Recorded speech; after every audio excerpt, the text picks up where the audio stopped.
The rusted hull of the M63 sat abandoned in the motor pool's far corner, a mechanical graveyard where careers came to die. Lieutenant Emma Novak stood before it, jaw clenched, as her commanding officer walked away with a satisfied smirk. This wasn't just an obsolete tank. It was a message. The colonel expected her to fail, to resign her commission quietly. What he didn't count on was Novak's stubborn determination, forged through 3 generations of military service. Her grandfather's voice echoed in her memory. Sometimes the old ways work when the new ones fail. She ran her hand along the tank's scarred turret, feeling something others had missed. This wasn't junk. It was a survivor. Would this forgotten relic become their only hope when modern technology failed them in the field? Before we jump back in, tell us where you're tuning in from, and if this story touches you, make sure you're subscribed because tomorrow I've saved something extra special for you. Lieutenant Emma Novak pulled the faded photograph from her pocket and traced the outline of 3 generations in uniform. Her grandfather, stone-faced but with kind eyes, stood tall in his Korean War-era tank commander's uniform. Beside him, her father wore Desert Storm fatigues, arm proudly around a teenage Emma in Jersey dress blues. The Novaks had served in armor divisions for 70 years. "You're not seriously considering this, are you?" Captain Rivera's voice pulled Emma back to the present. He gestured toward the rusting M63 tank. "Harrington's trying to force you out." "I know exactly what he's doing," Emma replied, tucking the photo away. At 32, she was older than most lieutenants, her path to officer status coming after 6 years as an enlisted mechanic and an engineering degree earned at night. "Then why play his game?" Rivera asked. Emma's eyes remained fixed on the abandoned tank. "Because tanks are in my blood, sir." The California sun beat down on Fort Irwin's vast Mojave Desert training grounds. The National Training Center was the Army's premier combat training facility, where the battalion prepared for deployments amid terrain mimicking potential battlefields worldwide. The gleaming M1A3 Abrams tanks of the battalion stood in perfect formation, except for this relic segregated like a leper. "My grandfather used to say that understanding the machine is as important as firing the gun," Emma said. "He commanded an M48 Patton in Korea. Dad drove an M1 in Gulf War I. And I've got this museum piece." Rivera sighed. "You know why you're here, right? Your former CO warned Harrington about you. That I'm stubborn? Insubordinate. That you're brilliant but don't know when to stand down. Fort Knox said you modified your tank's targeting system without authorization." Emma stiffened. "I improved it, reduced target acquisition time by 28%, and bypassed 6 levels of approval." Rivera shook his head. "Colonel Harrington runs this battalion by the book. 30 years of service, 5 combat deployments. He doesn't appreciate lieutenants who think they know better than the chain of command." The memory surfaced of her grandfather tinkering with his tank's engine during the brutal winter of 51. "Sometimes the field demands improvisation," he'd told her. "Books don't freeze. Engines do." Rivera checked his watch. "Look, the international exercise starts in 2 weeks. Every NATO ally sending their best armor units. Harrington wants perfection, and you're unpredictable. I get results. The Army doesn't just want results. It wants results achieved the right way." Rivera's tone softened. "You've got real potential, Novak. Top of your OCS class. Engineering background most officers would kill for. But you need to play the game." Emma walked around the forgotten tank, assessing it with a mechanic's eye. Beneath the rust and dust lay the bones of a machine that had once been the backbone of American armored divisions. Obsolete now, but built to endure. "My first posting, our convoy hit an IED outside Kandahar," Emma said quietly. "Electronic systems fried in 3 vehicles. We were sitting ducks until Staff Sergeant Mills stripped wires from a destroyed Humvee to bypass the damaged circuits. We got moving in 20 minutes. Mills broke 17 regulations. He also saved 14 lives." Rivera nodded slowly. "I respect that. But this isn't Afghanistan. This is Harrington's kingdom, and he's looking for any excuse to transfer you out." Emma placed her palm against the sun-heated steel of the tank's hull. Unlike the computerized Abrams with their climate-controlled interiors and digital targeting, this was a machine you felt in your bones. It growled and shuddered. It bled hydraulic fluid and belched diesel smoke. It was imperfect, temperamental, human. "Then I won't give him one," she said finally. "I'll take the M60. Rivera looked surprised. "You're serious?" "Dead serious." Emma knocked on the hull, listening to the hollow echo. "My grandfather would say there's life in her yet." "Your grandfather isn't facing Colonel Harrington's retirement tour." Rivera shook his head. "He wants everything perfect for this exercise, his last hurrah." Emma thought of the photograph in her pocket. 3 generations of Novaks had faced impossible odds in metal boxes hurling through battlefields. "With respect, sir, I didn't join the army to make colonels comfortable." She squared her shoulders. "I'll take the assignment." As Rivera walked away, Emma climbed onto the tank's hull, muscles remembering the familiar contours despite the different model. Through the open commander's hatch, she saw the stripped interior, panels missing, wires hanging, the gunner's seat torn. But the bones were there. The heart of it remained. Like her grandfather before her, she would make this machine live again. Colonel Raymond Harrington spun his challenge coin on the briefing room table. The gold-plated disc caught the fluorescent light, flashing the battalion insignia, a charging bull with the motto Iron Thunder beneath it. A career officer with more decorations than empty space on his dress uniform, Harrington had commanded men in 3 conflicts and bore the perpetual expression of someone who had seen every possible way things could go wrong. "The Apache Pass scenario is straightforward," he said, stopping the spinning coin with his index finger. "Standard column formation through the valley, maintaining tactical intervals of 100 meters. Emma studied the topographical map. Apache Pass was a narrow valley winding through a range of steep hills, perfect for an ambush. She'd spent the previous night reviewing historical mountain campaigns. "Sir," she said, raising her hand, "the pass has severe choke points here and here. Column formation leaves us vulnerable to—" "Lieutenant Novak," Harrington interrupted, his voice carrying the weight of his silver eagle insignia. "This exercise has been planned for 18 months. The scenario parameters are fixed." Emma persisted. "But sir, the Soviets in Afghanistan learned that—" "This is not Afghanistan," Harrington cut her off sharply.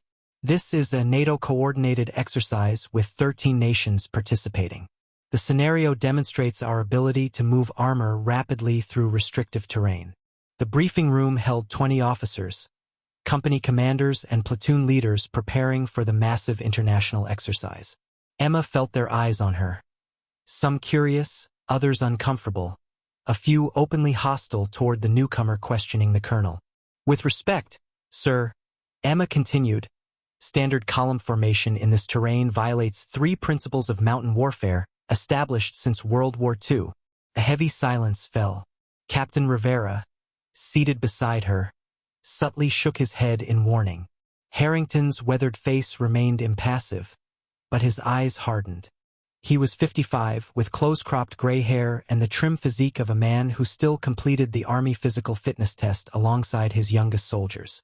His challenge coin disappeared into his pocket. "Lieutenant," he said with deliberate calm, "are you suggesting that NATO Command, the Pentagon, and this battalion staff have planned an exercise that violates basic tactical doctrine?" Several officers shifted uncomfortably. Major Wilson, the operations officer, stared at Emma with naked dislike. "I'm suggesting an alternative approach, sir," Emma replied, refusing to back down.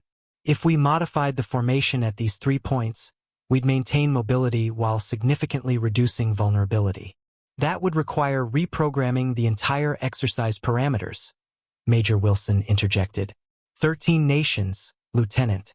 Do you think we should tell the British, the Germans, and the French to change their plans because you have concerns?"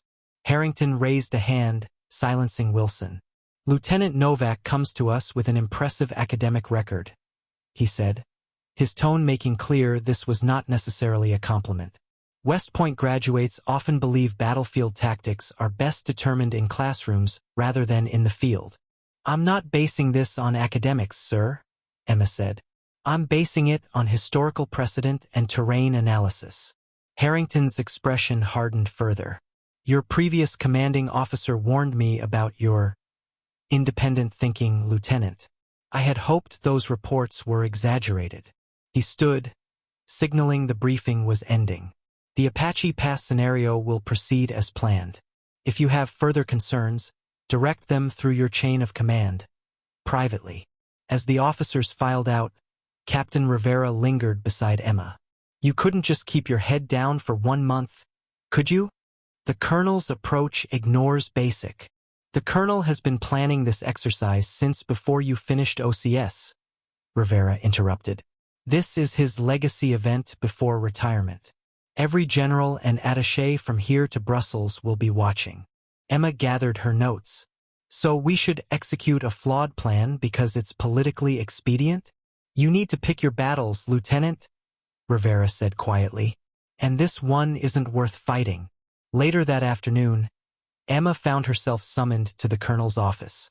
The air conditioning struggled against the desert heat, and Harrington's desk was meticulously organized. Every item squared away with military precision.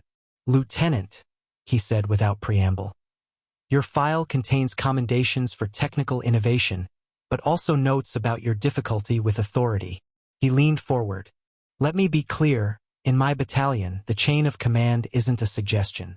It's a requirement. Emma stood at parade rest, eyes fixed on the Iron Thunder banner behind his desk. Understood, sir. Is it? Harrington's voice carried decades of command. Because questioning a colonel's tactical decisions in front of his officers suggests otherwise. I believed the concern was valid, sir.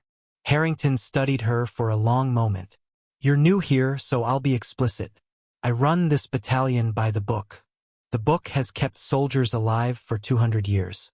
Your improvised improvements may seem clever to you, but they undermine discipline and create unpredictability. His challenge coin appeared again, turning slowly between his fingers. You need to learn your place in this organization, Lieutenant. That's not a suggestion. That's an order. The monthly equipment inspection fell on the hottest day of the year. Sweat trickled down Emma's spine as Colonel Harrington moved methodically down the line of tanks, white-gloved fingers checking for dust in impossible crevices, eyes scanning for the smallest infractions.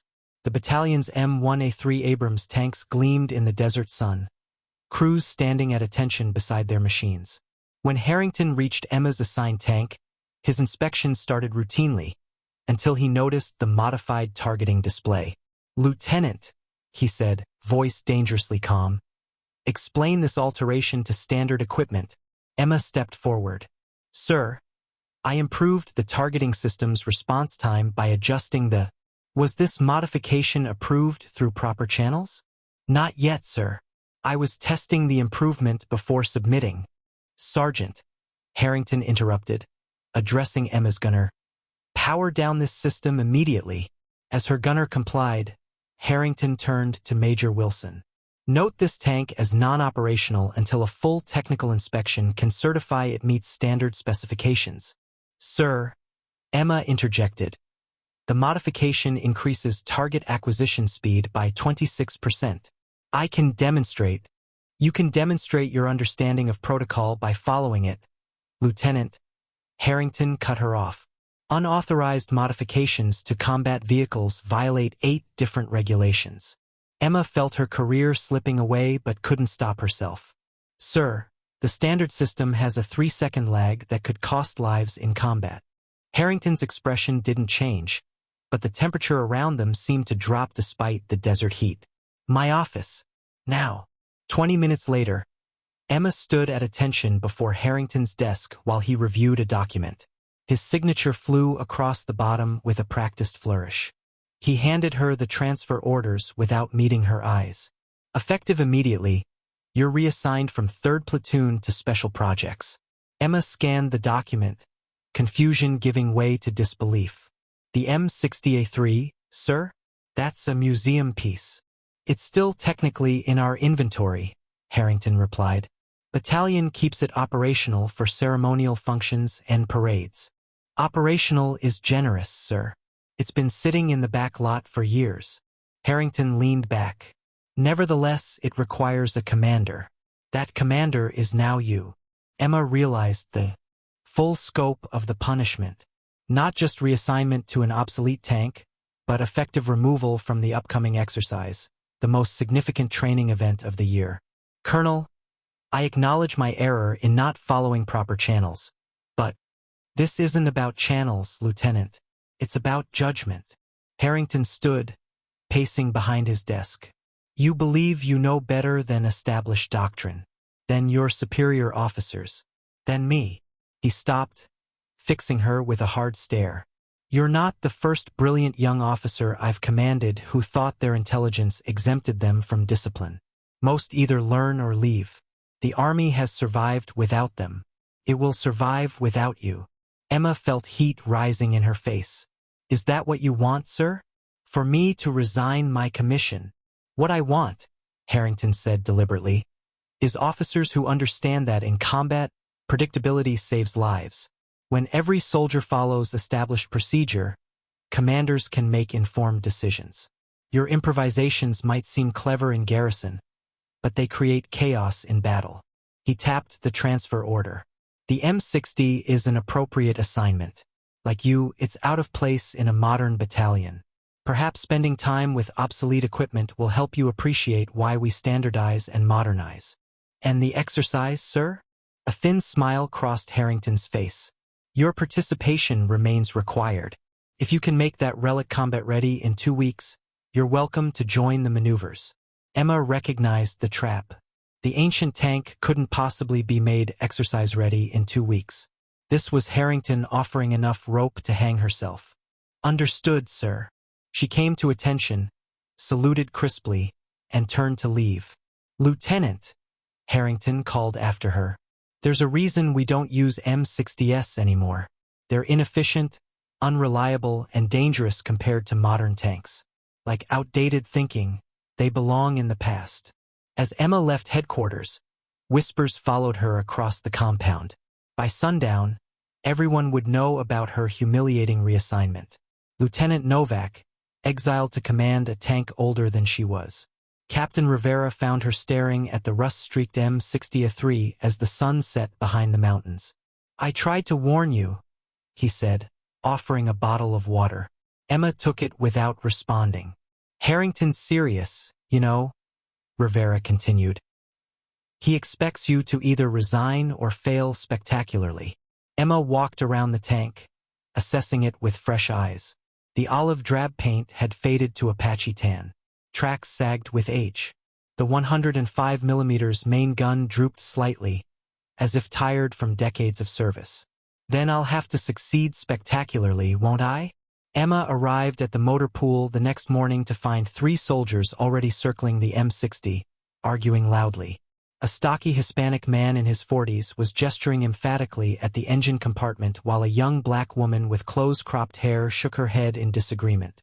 A gangly Asian-American private stood to the side, frantically taking notes.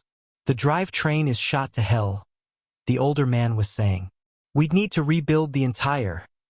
He stopped when he noticed Emma approaching. The 3 soldiers snapped to attention, though with varying degrees of crispness. Lieutenant Novak, Emma introduced herself. I've been assigned to command this vehicle. Staff Sergeant Miguel Ortiz, ma'am, the older man replied. 22 years in armor maintenance. They said you needed a mechanic. He patted a worn metal toolbox beside him, every tool arranged with surgical precision inside. Some were standard issue, others clearly hand-modified for specific tasks. Emma had heard of Ortiz. He'd served in Iraq and Afghanistan, with a reputation for keeping tanks running in impossible conditions. He'd also been passed over for promotion twice, rumored to be because of his tendency to ignore parts requisition protocols in favor of creative solutions. Specialist Aisha Williams, Communications and Electronics, the young woman said. Her uniform was immaculate, but her expression was guarded. Battalion S6 sent me over. Something about appropriate reassignment. Emma had never met Williams, but recognized the name. She'd been disciplined last year for hacking into the battalion's maintenance scheduling system to prioritize repairs for her company. Private First Class Tyler Chan, ma'am. The youngest soldier's salute was so enthusiastic he nearly hit himself in the face. I'm your loader. I mean, if you want me to be. I'm not really assigned anywhere else right now. Chun looked barely old enough to shave, with an eager expression that reminded Emma of a Labrador puppy. According to the transfer paperwork, he'd washed out of 2 tank crews for coordination issues. Emma surveyed her new team, the battalion's collection of misfits, assembled for a doomed mission. At ease, she said, then walked to the tank and placed her hand on the sun-warmed metal. I take it you've all been briefed on our situation. Ortiz snorted. You pissed off the colonel. And now we're all supposed to play with this museum piece until you quit or get transferred. Something like that, Emma agreed. But I don't intend to quit or get transferred. Williams raised an eyebrow. With all due respect, Lieutenant, this tank is beyond salvage. The electronics are Vietnam era. The hydraulics leak. The targeting system was obsolete before I was born. And we have less than 2 weeks to make it operational for the exercise, Emma added calmly. Chen's eyes widened. That's impossible. Impossible is a luxury, Emma replied, echoing her grandfather's words. We have a tank and a deadline. The rest is just details. Ortiz circled the vehicle, his experienced eyes cataloging deficiencies. Even if, and that's a massive if, we get the engine running, the fire control system is dead. The autoloader was stripped for parts years ago. The radio is missing components. The night vision is non-existent. So we start with basics, Emma said. Can it move? Can it shoot? Can it communicate? Not yet, Ortiz answered, dropping to his knees to examine the suspension. But maybe, if we cannibalize parts from somewhere, bypass systems. Williams shook her head. Even if Sergeant Miracle Worker here gets it moving, the targeting computer is beyond repair. We'd be shooting blind. Emma climbed onto the hull and opened the commander's hatch. The interior smelled of old metal, dust, and abandoned ambition. She dropped inside, muscle memory guiding her movements despite the unfamiliar layout. Lieutenant, Chen's voice called from outside. What exactly are we trying to prove here? Emma emerged from the hatch. That age and obsolescence don't determine value. That ingenuity trumps technology. That we're not as replaceable as they think. Ortiz exchanged glances with Williams. Noble sentiments, ma'am, but we need more than philosophy to make this tank work. Emma jumped down from the hull. Staff Sergeant, your toolbox has at least 3 modifications that would give battalion supply fits. Specialist Williams, your file says you can make electronics talk to each other in ways their designers never intended. Private Chen. She paused. Your enthusiasm is genuine, and sometimes that's more valuable than experience. She looked at each of them in turn. We've all been sidelined for the same reason. We don't fit the mold. This tank doesn't fit either. So let's make it work our way. Ortiz rubbed his jaw thoughtfully. If, and I mean if, we had access to parts, and if we worked around the clock, and if we cut every corner in the book. We're not cutting corners, Emma corrected. We're creating new solutions. Williams's resistance was visibly weakening. I might be able to rig something for the targeting system.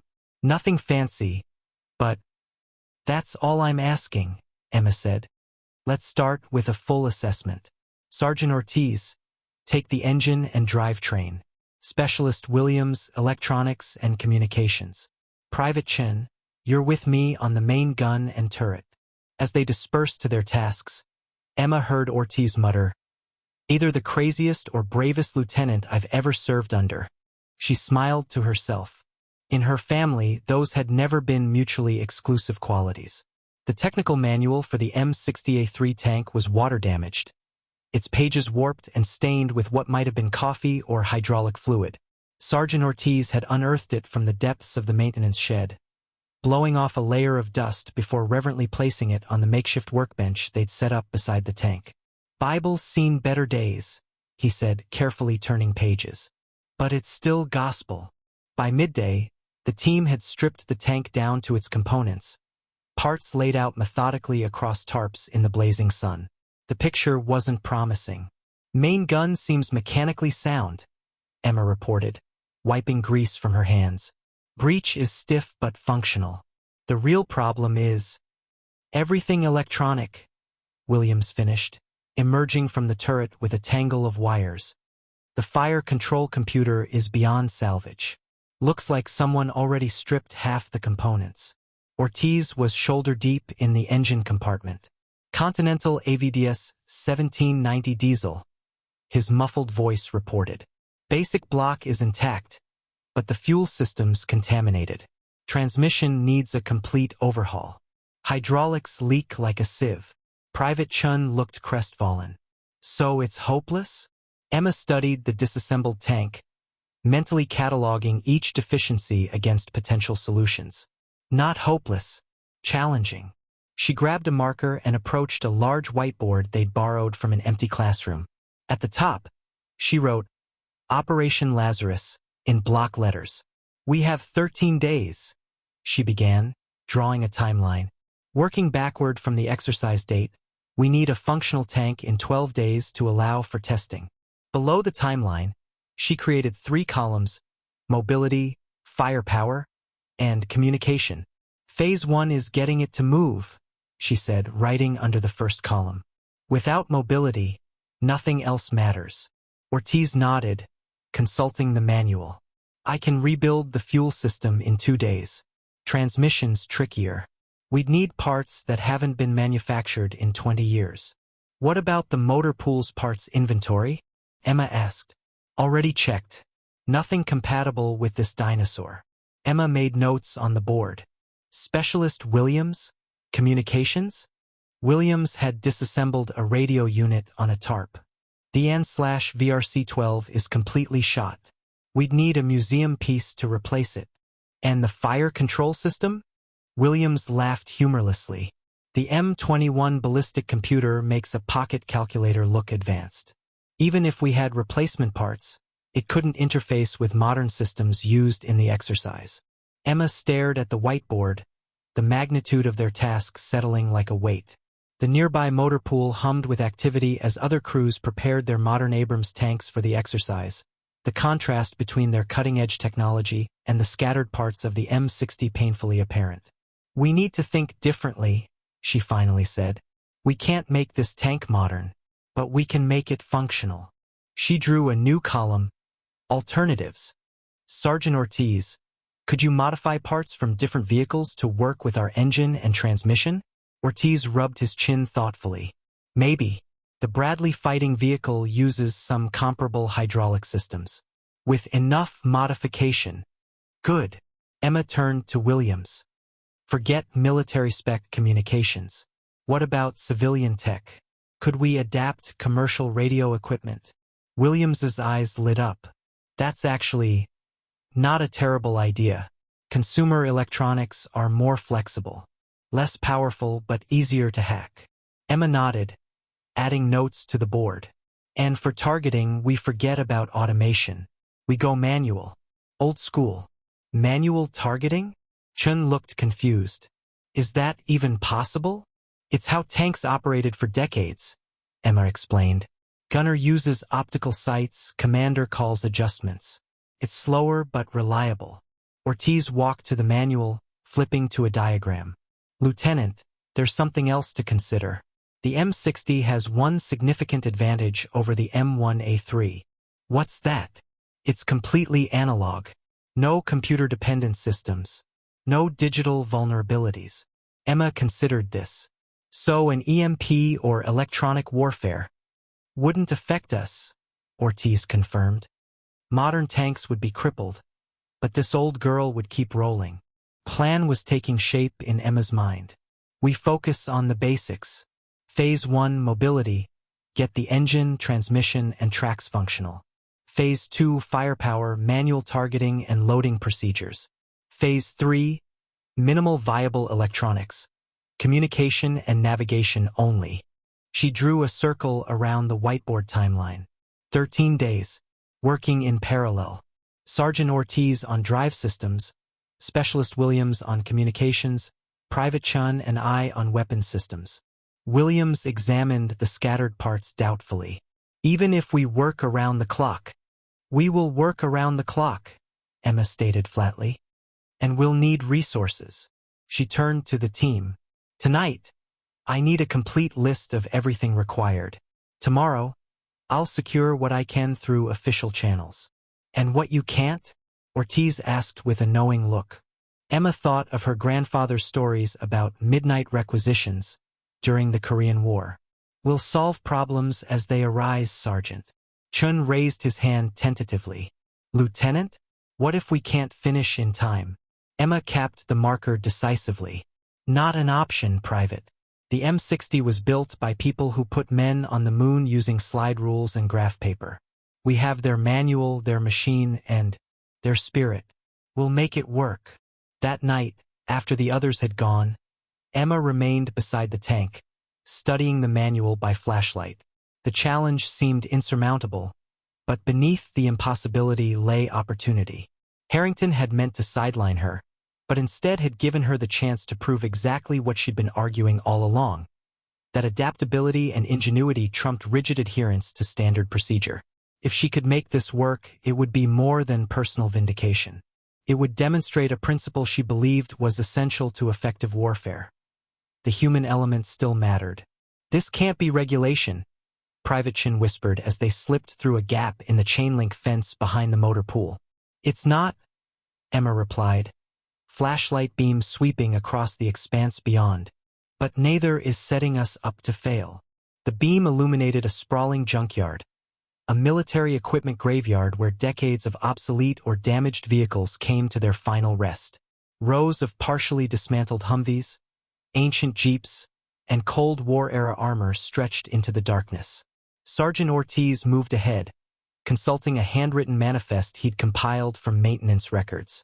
Battalion's been dumping equipment here since Desert Storm, he explained. Officially, it's awaiting proper disposal. Unofficially, it's a gold mine.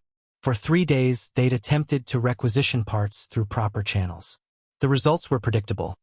Most components for the M60A3 were listed as obsolete, no replacement available, while others would take weeks to arrive from deep storage facilities. Williams pointed toward a distant corner of the yard. There. Those are M60S and M48S. They picked their way through the mechanical necropolis. Ortiz moved with purpose, occasionally consulting his manifest. Looking for hull number at 334291, he muttered. Should have a functional hydraulic pump. How do you know that? Chin asked. Because I'm the one who wrote it up for salvage in 2014, Ortiz replied with a hint of pride.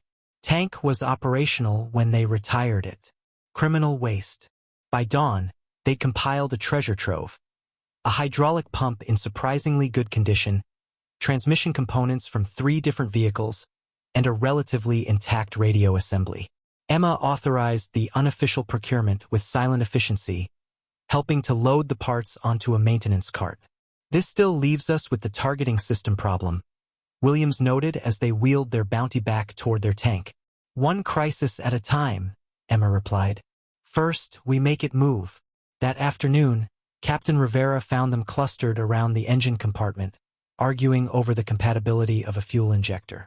Do I want to know where those parts came from?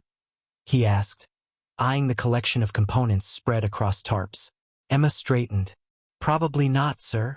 Rivera nodded, understanding the unspoken agreement. Colonel Harrington is asking for a progress report. The exercise advance team arrives next week. Tell him we're proceeding on schedule, Emma replied, wiping grease from her hands. Are you? Rivera's eyebrow arched skeptically. Instead of answering, Emma turned to Ortiz. Sergeant, start it up. Ortiz climbed into the driver's compartment. After a moment of silence, the engine coughed, sputtered, then roared to life with a deep, throaty growl entirely unlike the turbine whine of modern Abrams tanks. Black smoke belched from the exhaust, and the entire hull vibrated with mechanical energy. Rivera's eyes widened. You actually got it running? Phase 1, Emma confirmed, raising her voice over the engine noise. Mobility. The captain looked impressed despite himself. That's Unexpected. But there's still the matter of the weapon systems targeting. A tremendous bang interrupted him as the engine backfired, then settled into an uneven idle. Ortiz emerged from the driver's hatch, face smudged with grease but wearing a triumphant grin. "Fuel mixture needs adjustment," he reported. "And the left injector is running rich. But she's alive." Other tank crews had stopped their maintenance routines to stare at the resurrected dinosaur. Emma noted the mixture of amusement and grudging respect on their faces. "You've made your point, Lieutenant," Rivera said quietly. "No one expected even this much progress. You could call it a moral victory and request reassignment to a proper tank for the exercise." Emma watched as Williams and Sean performed their victory dance around the smoking engine compartment. "That's not the victory I'm interested in, sir." That evening, as the desert sun sank below the mountains, Williams called them to her workbench. "I've been thinking about our targeting problem," she said, unwrapping a package. Inside was a commercial tablet computer. "My sister sent this," she explained. "It's not military grade, but it has GPS, an accelerometer, and a gyroscope.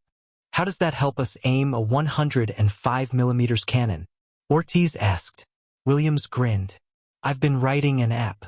If I can interface this with angle sensors on the gun, we could calculate ballistics without the original fire control computer." "A civilian tablet as a targeting system?" Emma examined the device. "That's brilliant or insane," Williams finished. "Maybe both." "It would never pass inspection," Ortiz noted. "We're not trying to pass inspection," Emma reminded him. "We're trying to function in the field." Private Chen, who had been quiet, suddenly spoke up. "Lieutenant, I found something else in the junkyard." He produced a battered metal case. Inside, nested in foam, was an old telescopic sight. "It's from an M48 gunner's position," he explained. "Completely mechanical. No electronics. If we mounted this as a backup." Emma clapped him on the shoulder. "Perfect. Private. Redundant systems." The next morning, they tested the tracks for the first time. The tank lurched forward, squealing in protest, then ground to a halt after 10 meters. "Left final drive is seizing," Ortiz diagnosed. "Need to rebuild it." Emma checked her watch. 9 days until the exercise. "How long?" 2 days minimum." "You have one," she replied, already planning their next scavenging mission.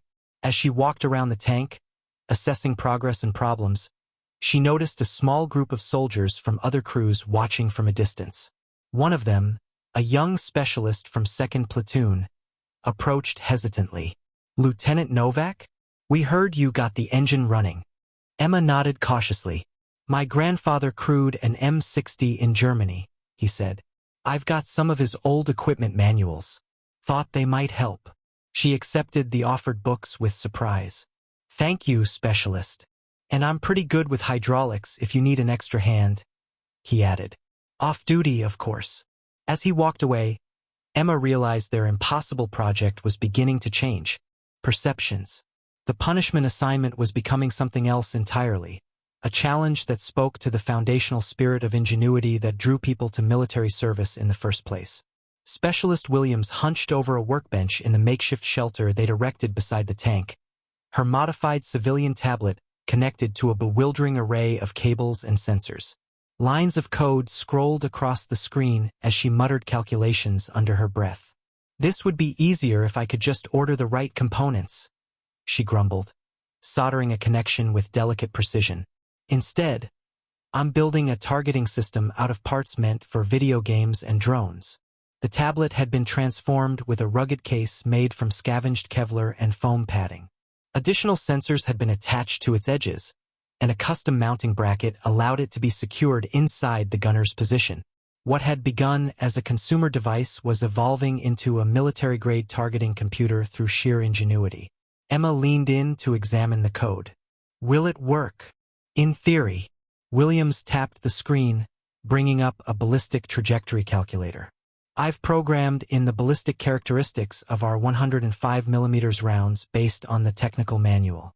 The tablet sensors can detect barrel elevation and hull orientation.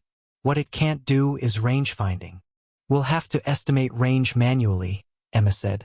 Which introduces a major error factor, Williams pointed out. Modern targeting systems use laser rangefinders accurate to within a meter. We'll be guessing. Emma considered this. What if we aren't? Ma'am, what if we had reference points? Emma grabbed a notepad. The exercise area is mapped in detail. If we pre-calculate ranges to known landmarks. Williams' eyes widened. We could create a cheat sheet. Old-school artillery technique. Exactly.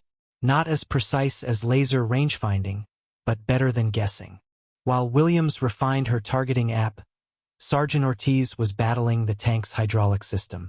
Fluid leaks had plagued them for days, each fix seemingly creating two new problems. Physics is against us, he explained, his upper body disappearing into the turret's mechanical space. These seals were designed for replacement every 500 operating hours. This tank has been sitting for years. The rubber degraded, hardened, cracked. Can you fix it? Emma asked. A muffled curse preceded Ortiz's emergence, his face streaked with hydraulic fluid. I can make it work temporarily, but under pressure, these patches won't hold for long. How long? He wiped his hands on a rag. A few hours of operation. Maybe. That's all we need for the exercise, Emma decided. Just get us through the day. Ortiz nodded grimly. I'll need to rebuild the recoil compensators too. First main gun firing will blow every seal if I don't. Private Chun, meanwhile, was practicing the lost art of manual loading. Without the autoloader used in modern tanks, the 105mm shells, each weighing over 40 pounds, had to be loaded by hand in a cramped space.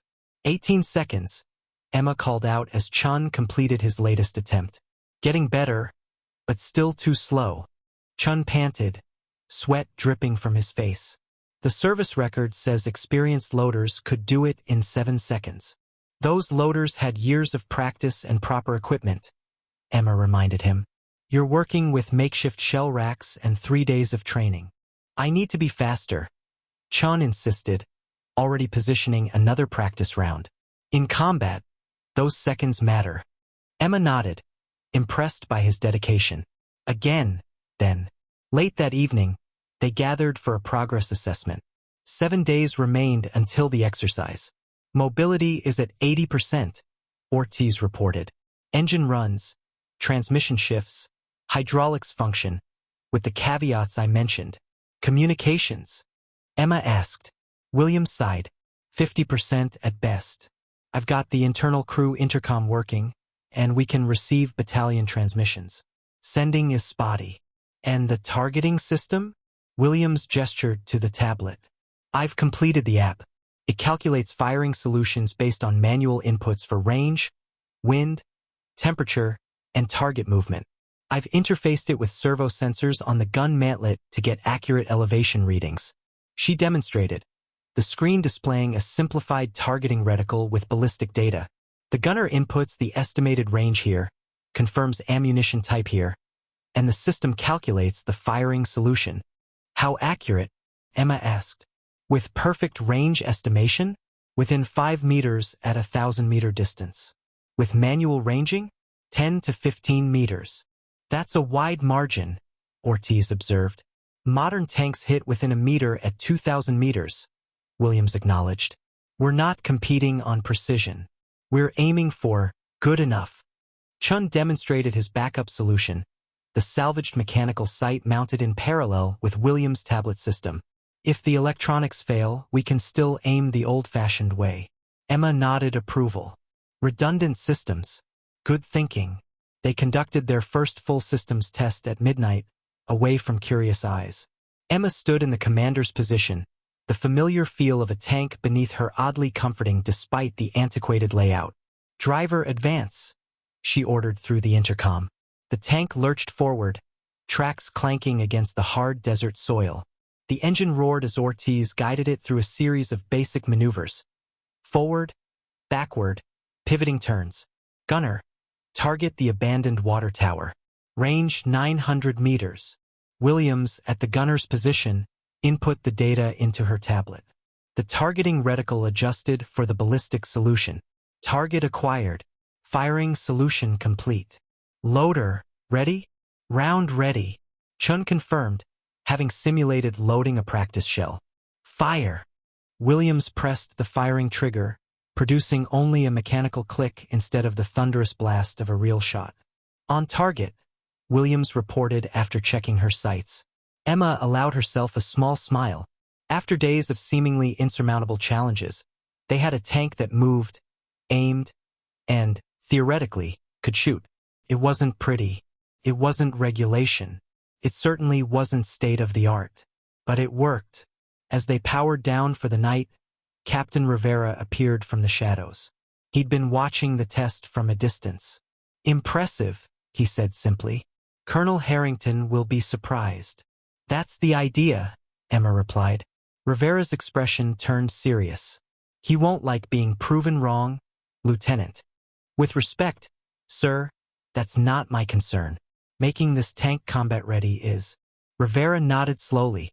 "Just remember, sometimes winning the battle costs you the war." As he walked away, Emma considered his warning.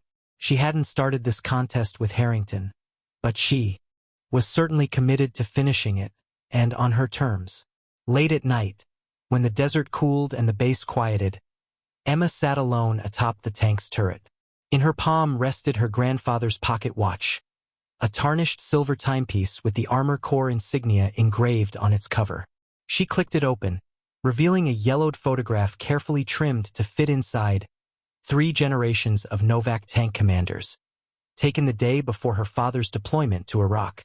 6 days remained until the exercise. Despite their progress, dozens of critical tasks remained unfinished. The hydraulic leaks persisted. The targeting system needed calibration. The makeshift communications setup failed intermittently. Every solution created new problems. The watch had stopped keeping proper time decades ago, but that wasn't why she carried it. Her grandfather had given it to her the day she enlisted, sharing the story of how it had saved his life in Korea. "We were overrun at the Pusan perimeter," he'd told her. "My tank hit a mine. Systems dead, crew injured. By the book, we should have abandoned it. Instead, we repaired what we could with what we had." That tank limped 15 miles to safety with 23 wounded infantry on its hull. Emma closed the watch as footsteps approached. Colonel Harrington appeared from the shadows, his silhouette unmistakable in the moonlight. "Lieutenant," he acknowledged, surveying the tank. "I'm surprised by your progress." Emma pocketed the watch and stood. "Thank you, sir. I didn't say I was pleased by it." Harrington circled the vehicle, inspecting their modifications with a critical eye. "What you've created here is a monument to improvisation. Unreliable, unpredictable, and unsafe. It's functional, sir." "Is it? And what happens when your jury-rigged hydraulics fail during a critical maneuver? When your civilian tablet loses power in the middle of targeting?" He gestured to the modern Abrams tanks in the distance. "Those machines represent decades of engineering refinement. They're predictable, reliable, and safe, precisely because they follow standardized specifications." Emma felt her temper rising but kept her voice level. "With respect, sir, standardization has its limits. In actual combat, I've seen more actual combat than you've seen training exercises." "Lieutenant," Harrington cut her off. 27 months in combat zones. I've lost men because of equipment failures, and I've lost men because of improvisations gone wrong." His voice softened slightly. "You think I don't value innovation? I do when properly tested, vetted, and implemented. What I don't value is shortcuts that endanger soldiers." The accusation stung. "Sir, everything we've done here is to make a functional tank from what was available. The original assignment was a test," Harrington finished. "One you're failing by succeeding the wrong way." He turned to leave, then paused. "The exercise advance team arrives tomorrow.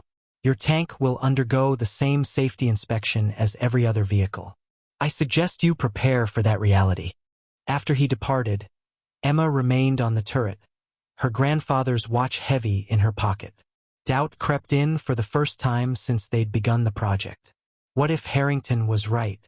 What if her determination to prove her point put her crew at risk? She found Sergeant Ortiz in the maintenance shelter, still working despite the late hour. "You should sleep, Sergeant," she said. Ortiz didn't look up from the hydraulic valve he was rebuilding. "So should you, Lieutenant. Harrington thinks we're creating a death trap." Ortiz set down his tools and turned to face her. "Maybe we are." His expression was serious.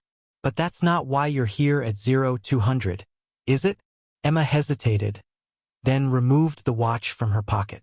"My grandfather carried this in Korea." Ortiz nodded respectfully. "The Forgotten War.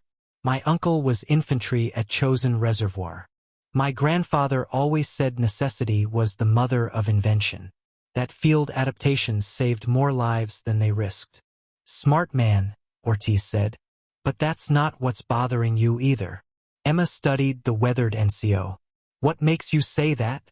"Because I recognize the look. Had it myself once."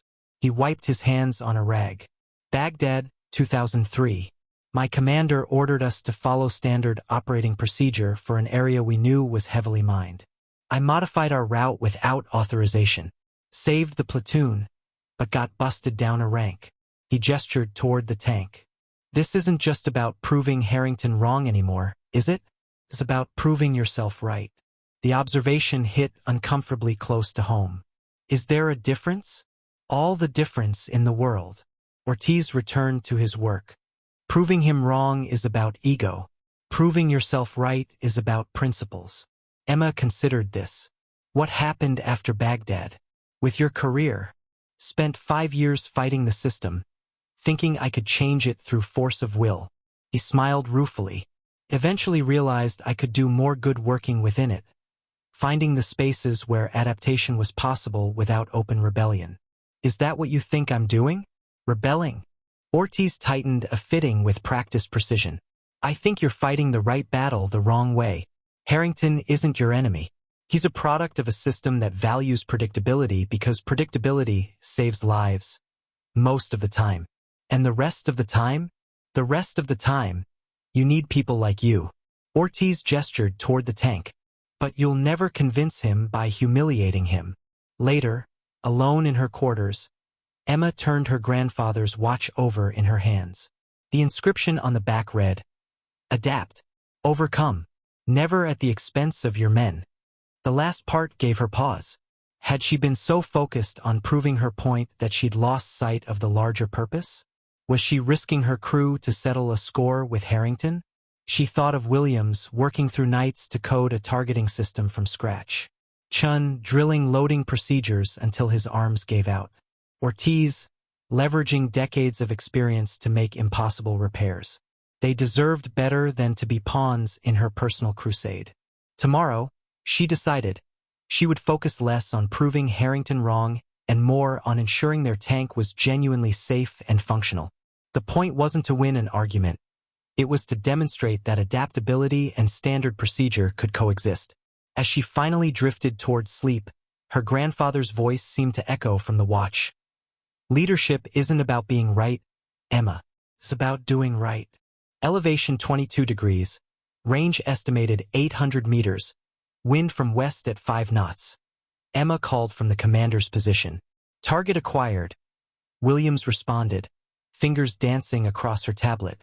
The device was now firmly mounted in a custom bracket welded to the gunner's station, connected to a network of sensors attached to the gun mantlet and turret ring. "Loading practice round," Chun reported, smoothly sliding the dummy shell into the breech before stepping clear. "Ready. Fire," Emma ordered. Williams pressed the firing button. The firing pin struck with a hollow click. No live ammunition during testing, but the targeting systems recorded the simulated shot. "Impact, 4 meters right of target," Williams reported, studying the tablet's ballistic trajectory calculation. "Better, but still not good enough." For 3 days, they'd been struggling to improve the accuracy of their jury-rigged manual gunsight and tablet-based targeting solution. Every attempt yielded slightly better results, but they remained far from the precision of modern tanks. Frustrated, Emma climbed out of the commander's hatch. The sun was setting, casting long shadows across the desert training area. 5 days remained until the exercise. The calculations are sound, Williams insisted, emerging from the gunner's position with her tablet. But there's too much play in the gun mount. Micro-movements we can't account for. Ortiz, who had been observing from nearby, approached with a thoughtful expression. What if we're thinking about this backwards? How so? Emma asked. Modern tanks use computers to achieve perfect accuracy at long ranges, he explained. We're trying to match that with duct tape and smartphone apps. We can't. Thanks for the vote of confidence, Williams muttered. Not a criticism, specialist. A reality check. Ortiz gestured toward the tank. We need to embrace what this platform was designed to do. Close-range engagements with manual corrections. Emma considered this. You're suggesting we stop trying to make it shoot like a modern tank. Exactly. Instead of one perfect shot at maximum range, we focus on rapid target acquisition and adjustment. Ortiz sketched in the dirt with a screwdriver. Traditional tank gunnery. First shot gets you close, immediate correction. Second shot hits target. Williams looked skeptical. That doubles our engagement time, but increases our hit probability to nearly 100%, Ortiz countered. And it plays to the strengths of your targeting system. Emma studied the crude diagram. Specialist Williams, can you modify your app to emphasize correction calculation over first shot accuracy? Williams was already tapping at her tablet. Actually, yes. If we prioritize calculating adjustments rather than perfect initial solutions, the processing is faster and potentially more accurate. They worked through the night, Williams recoding her targeting application while Ortiz and Emma refined the physical interface between the tablet and the gun controls. Chun practiced a modified loading procedure optimized for a 2-shot engagement sequence. At dawn, they were ready to test again. Emma, bleary-eyed but determined, called out the coordinates of a distant target. Range 750 meters. Elevation 18 degrees. Wind negligible. Williams input the parameters, then announced, "First solution ready." "Fire," Emma ordered. After the simulated shot, Williams immediately reported, "Impact 3 meters left of target. Correction calculated." She made a minor adjustment to the gun elevation using the manual controls, guided by the tablet's correction algorithm, then called, "Second solution ready." "Fire." "Direct hit," Williams announced, a note of triumph in her voice. They ran through a dozen more simulated engagements with different ranges and conditions. The pattern held. First shot close, second shot deadly accurate. This is how tanks operated for decades, Ortiz explained as they reviewed the results. It's not as elegant as modern one-shot solutions, but it's proven effective in actual combat. Emma nodded, thinking of her grandfather's stories about tank battles in Korea. Sometimes the old ways work when the new ones fail. News of their breakthrough spread quickly through the battalion. That afternoon, as they conducted further targeting tests, Emma noticed a growing audience of off-duty soldiers gathering at a respectful distance. Captain Rivera approached, accompanied by a lieutenant from another platoon. "Lieutenant Novak," Rivera called. "Lieutenant Rodriguez has some questions about your targeting system." Rodriguez, a serious-looking officer with a communications background, examined Williams' tablet setup with professional curiosity. "Word is you've rigged a civilian device to calculate ballistics." Williams tensed, clearly concerned about criticism of her unorthodox solution. "We have," Emma confirmed. Specialist Williams designed a custom application that interfaces with sensors on the gun mount. Rather than scoffing, Rodriguez looked impressed. "That's ingenious. Mind if my comm specialist takes a look? We've been having integration issues with some of our electronic warfare systems." Emma glanced at Williams, who nodded cautiously. As Williams demonstrated her system, more soldiers drifted over. A maintenance sergeant asked Ortiz about his hydraulic solutions. 2 gunners observed Chen's loading technique with professional interest. "Turns out your punishment detail has become something of a sensation," Rivera commented to Emma as they watched the impromptu technical exchange. "You've got half the battalion curious about how you're making this dinosaur function." They're interested in Specialist Williams' innovations, not my leadership, Emma replied. Rivera shook his head. Don't sell yourself short. You've taken 3 outcasts and a scrap heap and created something remarkable. That's leadership, Lieutenant. Later, as the sun set, Emma found Chun practicing his loading drill, his movements smoother and faster than before. 12 seconds, she announced as he completed the sequence. That's nearly competition standard, Private. Chun beamed with pride. Thank you, ma'am. I've been studying old training films. The technique is different from what they teach now. Different isn't always worse, Emma observed. That's what I'm learning, Chun agreed. Everyone thinks newer is automatically better, but there's wisdom in these old systems. They're robust. Emma nodded, remembering her grandfather's stories about tanks functioning despite catastrophic damage, a quality increasingly rare in complex modern systems. That night, they held their first full crew dinner, a makeshift barbecue beside their tank. The mood was celebratory. After countless setbacks and late nights, they had created a targeting solution that worked reliably, if unconventionally. To Operation Lazarus, Emma toasted, raising her canteen cup. And to the finest tank crew I've ever served with. Ortiz raised his cup with a wry smile. To the misfits who made a miracle. Williams grinned. To proving conventional wisdom wrong. Chin, still somewhat shy despite their shared trials, simply said, to the broken tank.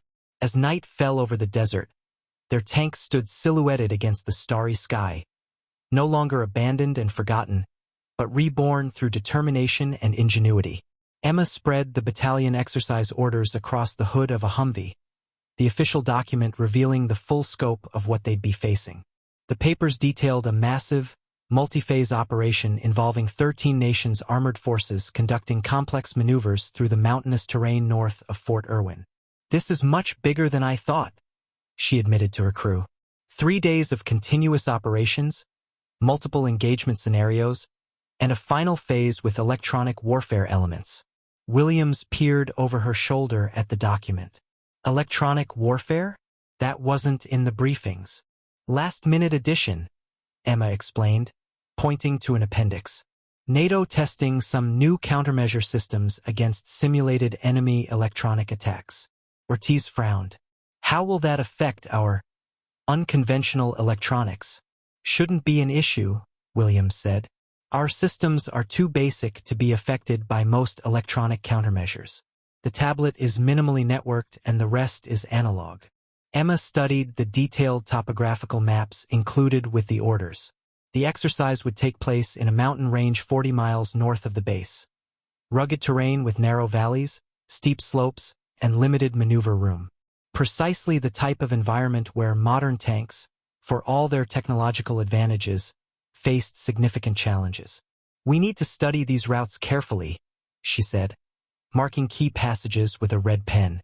The main force will use these valleys for rapid movement, but there are alternative paths through higher ground that might be useful. For a 60-ton tank? Ortiz looked skeptical. Some of those slopes are 20-degree gradients. The M60 was designed for European operations, Emma pointed out. Cold War planning assumed combat in mountainous terrain like the Fulda Gap. It can handle more aggressive slopes than people think. Chun, who had been studying the exercise timeline, looked up with concern. The final phase has us defending a narrow pass against an Opfer with superior numbers. Modern tanks rely on long-range precision for that kind of scenario. And we don't have that advantage, Emma acknowledged. So we'll need to think differently. She turned to a historical reference book she'd borrowed from the base library. During the Six-Day War, Israeli M48s, similar to our M60, held mountain passes against superior numbers by using terrain masking and rapid repositioning between shots. Hit and move. Ortiz nodded appreciatively. Old-school tank tactics. Exactly. We use the mountains to our advantage instead of trying to fight like an Abrams in open desert. With 3 days remaining before deployment, they focused on final critical modifications. Ortiz reinforced the suspension system to better handle mountain terrain. Williams waterproofed her electronics against the possibility of rain or stream crossings. Chun practiced loading drills in complete darkness, preparing for potential night operations. Emma, meanwhile, spent hours studying both the exercise plans and historical mountain warfare tactics. She found particularly useful references to Korean War operations where American tanks had used terrain features to overcome the limitations of their platforms. Captain Rivera visited on their second-to-last day, bringing unexpected news. "Colonel Harrington has assigned you an official role in the exercise," he informed them. "Your tank will serve as rear security for the battalion command post during phases 1 and 2. Emma frowned. "Rear security? That puts us miles behind the main force." "It's a compromise," Rivera explained. "The safety inspectors weren't comfortable clearing your tank for frontline operations, but Harrington couldn't justify excluding you completely after you met the basic readiness requirements. So we're glorified guards," Williams said bitterly. "It's still participation," Rivera reminded them, which seemed impossible 2 weeks ago. After he left, the crew gathered to reassess their preparation strategy. "Rear security means we'll be in the command area during the electronic warfare phase," Emma noted, finding a silver lining. "That actually puts us at the center of the most technically challenging part of the exercise." Ortiz looked thoughtful. "Command post security is usually a static position. Less stress on our mechanical systems, but also less opportunity to demonstrate what we've accomplished," Williams countered. Emma studied the map again, focusing on the command post's planned location. A valley nestled between 2 steep ridgelines, with limited access points. "We prepare for our assigned role," she decided, "but we also prepare for contingencies. If circumstances change during the exercise, I want us ready to adapt." The final day before deployment was devoted to comprehensive systems checks. They tested every mechanical component, ran the engine through its full range of operations, and calibrated the targeting system against known distance markers. That evening, as they packed their personal gear for the 3-day exercise, Colonel Harrington made an unexpected appearance. He observed their preparations in silence for several minutes before approaching Emma. "Lieutenant," he said formally, "regardless of my reservations about your methods, I recognize the effort your team has invested in this project." Emma stood at attention. "Thank you, sir." Harrington gestured toward the tank, now bearing the hastily painted nickname Lazarus on its turret. "Your participation will be limited to rear security operations. This is non-negotiable." "Understood, sir." He hesitated, then added, "The inspection team noted that while your modifications are unorthodox, they show considerable ingenuity. In a different context, that quality would be commendable." After he departed, Ortiz approached Emma. "Was that almost a compliment?" "More like a backhanded acknowledgement," Emma replied, "but I'll take it." That night, she found herself unable to sleep. The enormity of what they'd accomplished, and what still lay ahead, kept her mind racing. They had transformed a derelict tank into a functioning combat vehicle in less than 2 weeks, using salvaged parts and improvised solutions. But the real test would come tomorrow, when their resurrection project faced the rigors of field operations. Would their patchwork repairs hold? Would Williams' targeting system function under pressure? Would Chen's loading speed be sufficient in simulated combat conditions? As dawn broke, Emma stood beside their tank, watching the sunrise paint the distant mountains gold. Those peaks would soon become their proving ground, the place where Lazarus would either vindicate their efforts or expose their hubris. Either way, they had already achieved something remarkable. They had shown that ingenuity could overcome obsolescence, that adaptability remained relevant in an age of technological dependence. For Emma, that principle was worth fighting for, regardless of what the next 3 days might bring. Dawn broke over the convoy as it wound its way into the mountains, a gleaming procession of modern armor stretching for miles. M1A3 Abrams tanks led the formation, their turbine engines humming with subdued power. Behind them rolled Bradley fighting vehicles, mobile artillery, and support vehicles from 13 different nations. And at the very rear, trailing the command vehicles by a regulation 500 meters, rumbled Lazarus, the resurrected M60A3 with its mismatched parts and improvised systems. Emma stood in the commander's cupola, the cool mountain air a welcome relief after weeks in the desert heat.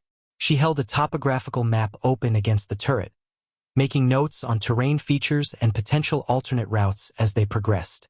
The document was covered in her handwritten observations about elevation changes, soil composition, and natural choke points. "How's she holding up, Sergeant?" she called down to Ortiz in the driver's compartment.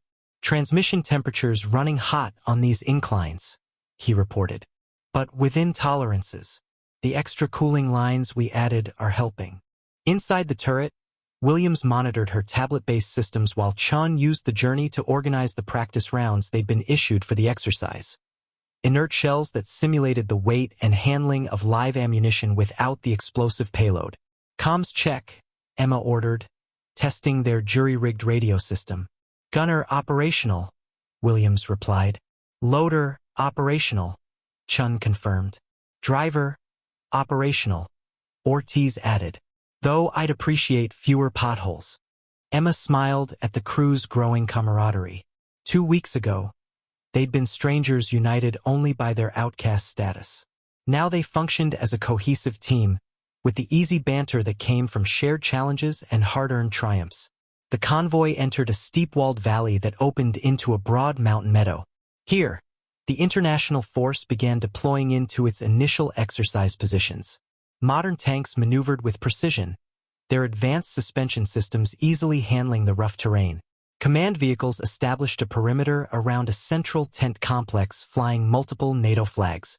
Captain Rivera approached on a Humvee as Emma's crew prepared their assigned position, a small rise overlooking the command post's southern approach. "Quite a spectacle, isn't it?" he said, gesturing toward the assembled military might. 13 nations, over 200 armored vehicles, and the latest battlefield technology NATO has to offer. Emma nodded, watching a German Leopard 2A8 tank demonstrate its automated target acquisition system for a group of observers. "And us," Rivera smiled. "The contrast is notable." He handed her a packet of updated exercise orders. "Command briefing in 30 minutes. They've added an electronic warfare component to today's operations that affects everyone, including rear security." After he departed, Emma reviewed the new orders with growing interest.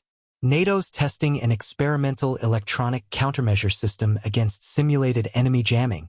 All digital communications and targeting systems will experience periodic interference. Williams looked up from her tablet. "Will that affect us?" "Technically, yes," Emma replied. "But practically, what do we have that could be affected? Your tablet isn't networked to Battalion systems, and the rest of our equipment is mechanical."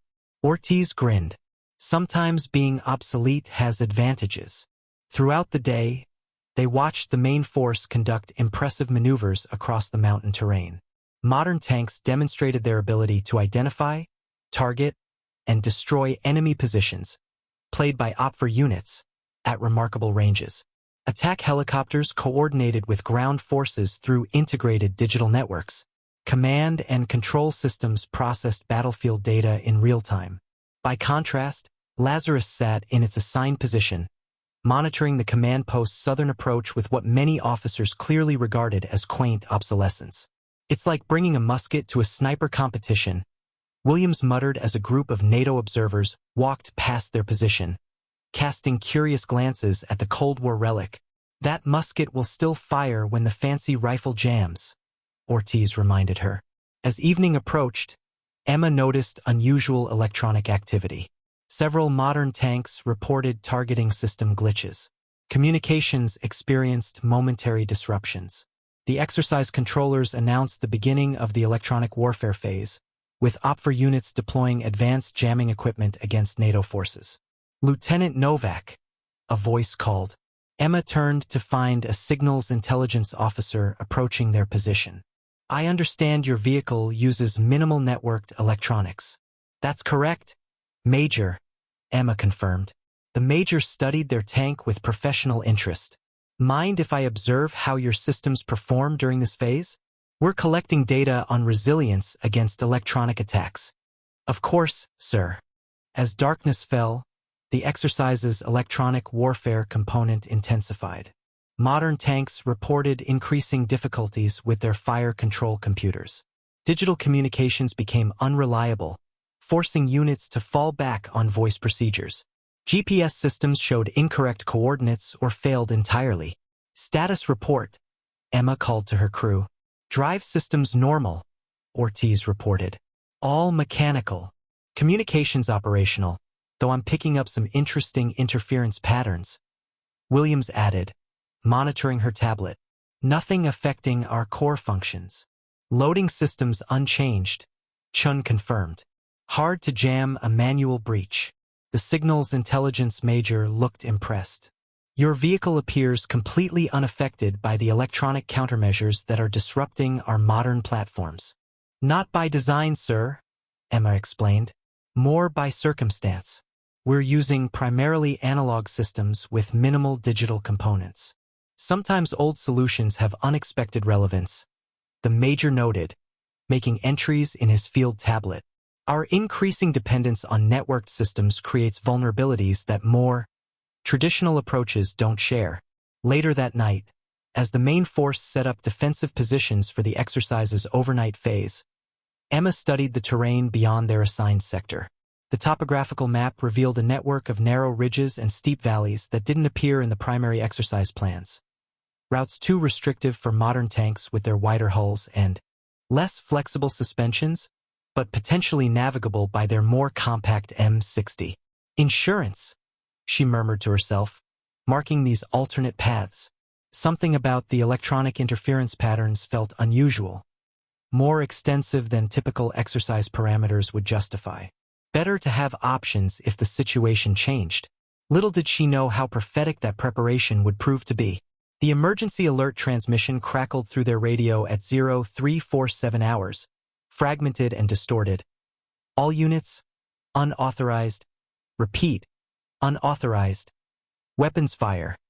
This is not, repeat, not, exercise parameter. Emma was instantly awake, having dozed in the commander's position rather than leaving her post. Williams, clean that up. What's happening? Williams adjusted their radio frequencies, trying to isolate the transmission from the growing electronic interference that had been intensifying throughout the night.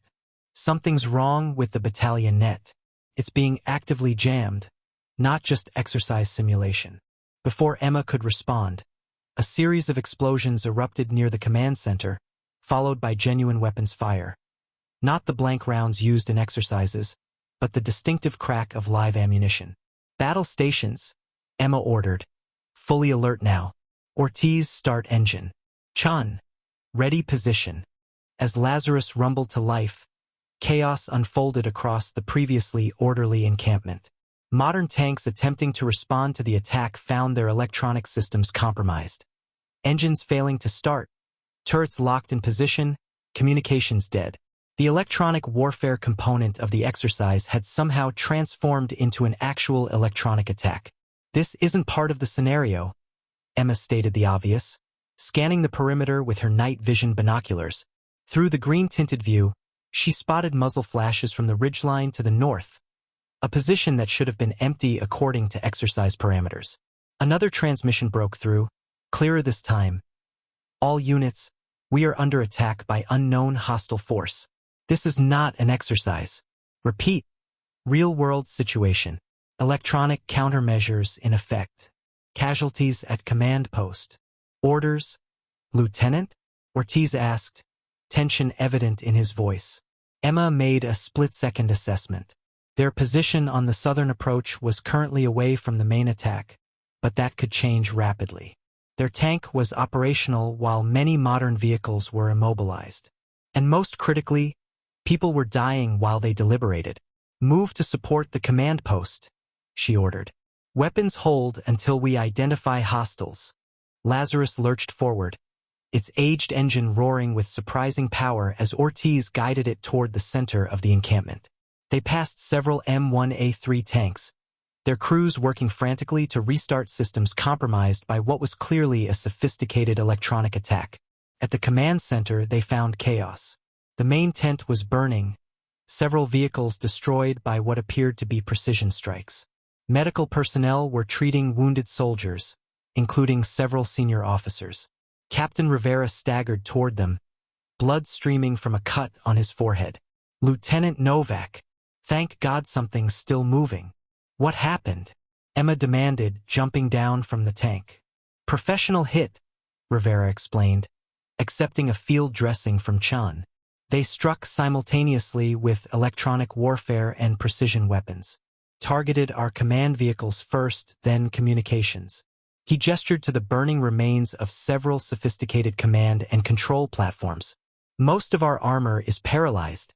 Some kind of directed EMP weapon." "Who are they?" Rivera shook his head. "Unknown. Well-equipped. Military precision. At least a company's strength, maybe more." A medical team rushed past, carrying a stretcher. Emma recognized Colonel Harrington on it, his uniform soaked with blood from what appeared to be a shrapnel wound. "Hostiles hold the North Ridge," Rivera continued, gesturing toward the continuing muzzle flashes. "They've got heavy weapons emplaced with clear fields of fire covering the main valley exit. We're boxed in." Emma processed this information rapidly. Command structure? Fractured. Colonels down. XO was in the command tent when it was hit. Chain of command is unclear. Rivera looked at her with sudden intensity. "Your tank is one of the only operational armored vehicles we have right now." The implications were clear. Their obsolete, jury-rigged tank, relegated to the exercise's sidelines as a punishment, was now potentially crucial to the battalion's survival. Emma climbed back into the commander's position. "Crew report. Drive systems operational," Ortiz confirmed. "Whatever knocked out the modern tanks didn't affect our mechanical systems. Communications partially operational," Williams added. "I'm picking up fragmented transmissions from various units. Most digital networks are down, but basic radio still works." "Loading systems ready," Chun reported, his young voice steady despite the crisis. "But we only have practice rounds." Emma considered their situation. Practice rounds wouldn't stop an armored vehicle, but they could still be effective for ranging shots and creating confusion. More importantly, their tank could move and communicate when most others couldn't. Williams broadcast on all frequencies. "This is Lieutenant Novak, M60A3 callsign Lazarus. Operational and ready to support. Request guidance and rally point for mobile units." As Williams transmitted, Emma studied a body that soldiers had dragged away from the burning command tent. Not a NATO uniform. The dead man wore unmarked combat gear, but his equipment was high-end, not insurgents or irregulars, but professional soldiers with advanced weaponry. She noticed a patch that had partially survived the fire, an insignia she didn't recognize, bearing a stylized hawk or eagle. "Private," she called to a nearby soldier. "Collect that patch and any identification. We need to know who we're fighting." A tremendous explosion rocked the north perimeter as the attackers pressed their advantage. Without electronic targeting, the defensive positions were falling back, unable to effectively return fire in the darkness. "Lieutenant," Ortiz called from the driver's position, "we've got movement on the East Ridge. Vehicles repositioning." Emma made her decision. With the command structure compromised and the battalion under attack, waiting for orders wasn't an option. "Ortiz, move us to grid coordinate Echo 7. We need better visibility on those positions." She turned to Williams. "Broadcast our position and intention to any responding units. We're going to establish an observation post and attempt to identify the enemy command elements." As Lazarus rumbled toward the eastern flank, Emma realized the irony of their situation. The obsolete tank, assigned as punishment and expected to play no meaningful role in the exercise, was now possibly the battalion's best hope for organizing an effective response. Sometimes the old ways worked when the new ones failed. The enemy insignia lay on the map board inside Lazarus's turret, a stylized silver hawk clutching lightning bolts against a black background. No text or identifying markings. Emma studied it while Williams continued broadcasting their position and status on all available frequencies. "Getting scattered responses," Williams reported. "Most units are in defensive positions with limited mobility. Electronic systems are gradually coming back online for some vehicles, but command and control remains fragmented." Emma made a decision. "Switch to frequency hopping, 5-second intervals." Use the pattern from the Korean War Manual. Williams looked surprised. That's ancient protocol. Exactly. Modern electronic warfare focuses on disrupting contemporary communications. They might not be looking for obsolete patterns. The strategy worked. Within minutes, they established more reliable communications with several scattered units, including a platoon of infantry that had maintained cohesion despite the attack. Lieutenant Novak, this is Sergeant Maxwell, 3rd Platoon, came a clear transmission. We've got wounded requiring evacuation and are pinned down at grid Foxtrot 9. Copy that, Sergeant. Hold position. Emma turned to Ortiz. Change course to Foxtrot 9. As they maneuvered through the darkness, the tactical picture became clearer. The attackers had struck with precision, targeting command and control assets first, then using electronic warfare to disable the battalion's technological advantages. Now they were methodically isolating and eliminating pockets of resistance. Professional operation, Emma observed. Military precision, high-end equipment, coordinated electronic and kinetic attacks. Mercenaries, Ortiz suggested. Possibly. Emma continued scanning the ridgelines. But this level of sophistication suggests state sponsorship. They reached Sergeant Maxwell's position to find a group of 20 soldiers, including several wounded, sheltering in a shallow ravine. The sergeant, a veteran with a desert-weathered face, approached as Emma dismounted. Lieutenant, we've got 4 critical casualties needing immediate evacuation. Our Bradleys are disabled. Emma assessed the situation quickly. We'll provide cover while you move your wounded to the rally point we've established at Echo 7. It's a defensible depression with a clear extraction route to the south. With respect, ma'am, that route crosses open ground. The enemy has the high positions. That's why you'll have a tank for cover, Emma replied. We'll draw their fire. As the infantry prepared their wounded for movement, Emma briefed her crew. We'll advance at walking pace, providing a moving shield. Williams, maintain communications with all responding units. We need to coordinate scattered forces. What about return fire? Williams asked. We only have practice rounds. We make them count. Target their observation posts first. Even practice rounds can create dust and confusion. Our goal is to disrupt their sight lines while the wounded move. Ortiz positioned the tank to shield the infantry's planned route. Ready when you are, Lieutenant. Move out, Emma ordered. Lazarus advanced slowly across the open ground, its bulk providing cover for the infantry moving behind it. Emma stood exposed in the commander's cupola, using night vision to scan for threats. The enemy spotted them almost immediately. Muzzle flashes erupted from the ridgeline, rounds impacting around the tank with professional precision. Return fire, Emma commanded. Target the flashes. Grid Square Hotel 3. Williams traversed the turret, using her tablet's enhanced imaging to identify the firing position. Chun loaded a practice round with practiced efficiency. On target, Williams confirmed. Fire! The tank's main gun roared, the practice round striking just below the enemy position. The impact kicked up a cloud of dust and debris, temporarily obscuring the attacker's vision. Adjust fire, 20 meters up, same deflection, Emma ordered. The second practice round struck directly into the enemy position. While not explosive, the kinetic impact was sufficient to disrupt their fire temporarily. Keep moving, Emma urged Ortiz. Maintain speed. More enemy fire erupted, now from multiple positions. Rounds pinged off Lazarus's armor, designed to withstand much heavier ordnance than the light weapons currently employed against them. They're targeting your position, Lieutenant, Ortiz warned. Maintain course, Emma replied, staying exposed to better direct their movement. A round whizzed past her head, close enough that she felt its passage. Another struck her helmet, the glancing blow nearly knocking her down into the turret. Lieutenant, Chun called in alarm. I'm fine, she assured him, though blood trickled from where the round had creased her scalp. Keep moving.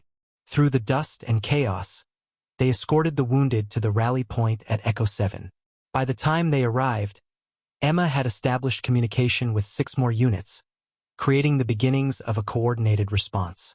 Captain Rivera met them at the rally point, his head now properly bandaged. "You're bleeding, Lieutenant." Emma touched her scalp absently. Flesh wound. "What's our status?" "Better, thanks to you. We've established a defensive perimeter here with the operational vehicles we could salvage.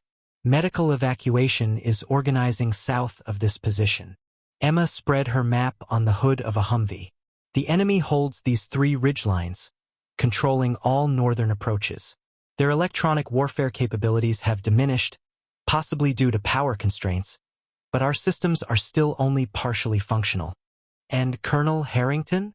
"Stabilized but critical. Medevac priority."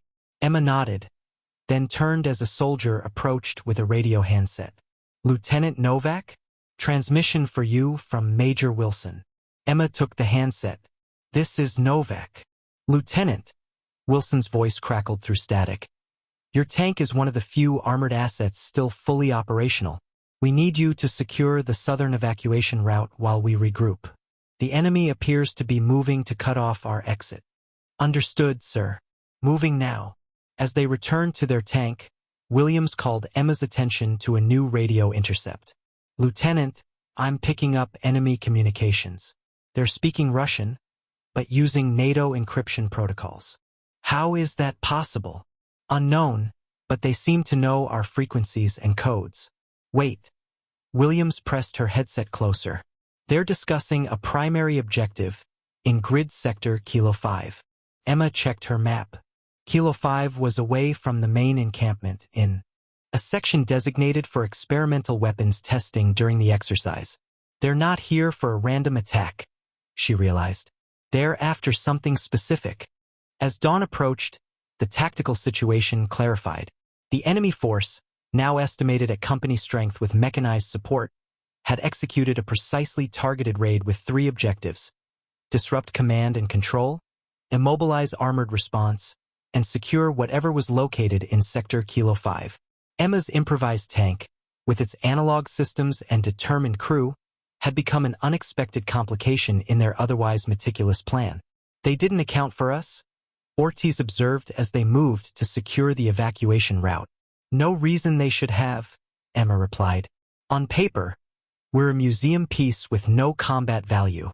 The sun crested the eastern mountains, illuminating the battlefield. In the growing light, Emma could see the extent of the damage, disabled modern tanks, burning command vehicles, and the organized patterns of enemy forces controlling key terrain features. Their obsolete tank, once a symbol of punishment and failure, now moved purposefully through the chaos, the unexpected variable in an enemy plan that had accounted for everything except the past. A combat medic named Rodriguez worked on Emma's scalp wound, applying a field surgical kit with practiced efficiency. The small metal case contained the essentials for battlefield medicine: hemostatic gauze, surgical tape, antibiotics, and pain management tools. Each item represented the human cost of the battle unfolding around them. "Hold still, Lieutenant," Rodriguez instructed as she injected a local anesthetic. "Head wounds bleed like crazy, but this one's superficial. You're lucky." Emma remained focused on the tactical display they'd established in the command Humvee. "How many wounded total?" 27 confirmed, 8 critical," Rodriguez replied, her hands never stopping their work. "Colonel Harrington needs immediate evacuation. Shrapnel penetrated close to his femoral artery." The defensive perimeter they'd established at Echo 7 had evolved into the battalion's main rally point. Infantry units provided security while the few operational vehicles were positioned as hardened shelters. Medical teams worked feverishly in the center, preparing the wounded for evacuation. Captain Rivera pointed to their map. "The southern evacuation route is our priority. If we lose that, we're completely cut off." "My tank will anchor the southern approach," Emma confirmed. "But we need to address the enemy's main effort toward Kilo 5. Whatever they're after is there." Major Wilson, who had arrived with reinforcements, studied the map grimly. "Kilo 5 houses the prototype electromagnetic pulse defense system. It's what we were testing during the exercise." Emma exchanged glances with Williams. "That explains the precision of their electronic attack. They knew exactly what frequencies and systems to target." Inside job, Ortiz suggested. Or excellent intelligence, Wilson replied. Either way, we can't let them secure that technology.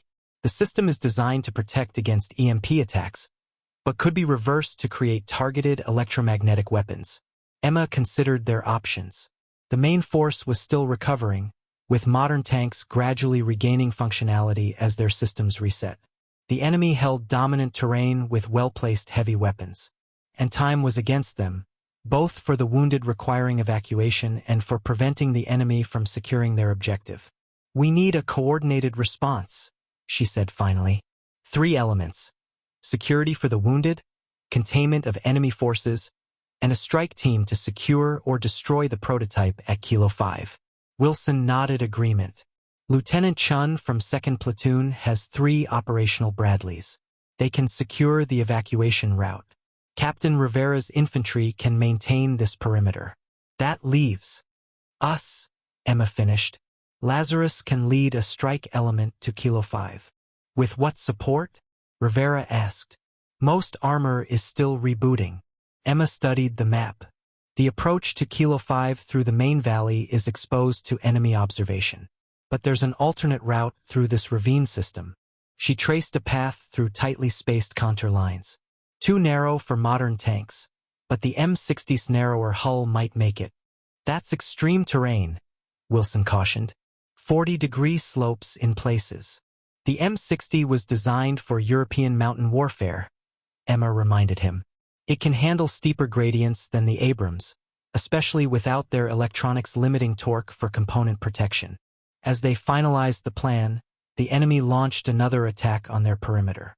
Small arms fire peppered their position while mortar rounds fell with increasing accuracy. They're probing our defenses, Rivera observed, looking for weak points.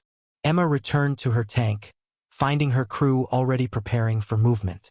Williams had mapped the ravine route into her tablet, creating waypoints and terrain warnings. Ortiz had adjusted the engine timing for maximum torque on steep inclines. Chun had organized their remaining practice rounds and was cleaning the main gun's breech. Status? Emma asked, replacing her helmet over the fresh bandage. Fully operational, Ortiz reported.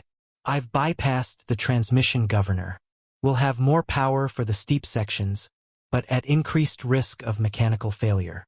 Comms are set for maximum emission security, Williams added. I've programmed a signal relay through that ridgeline to maintain contact with the command post.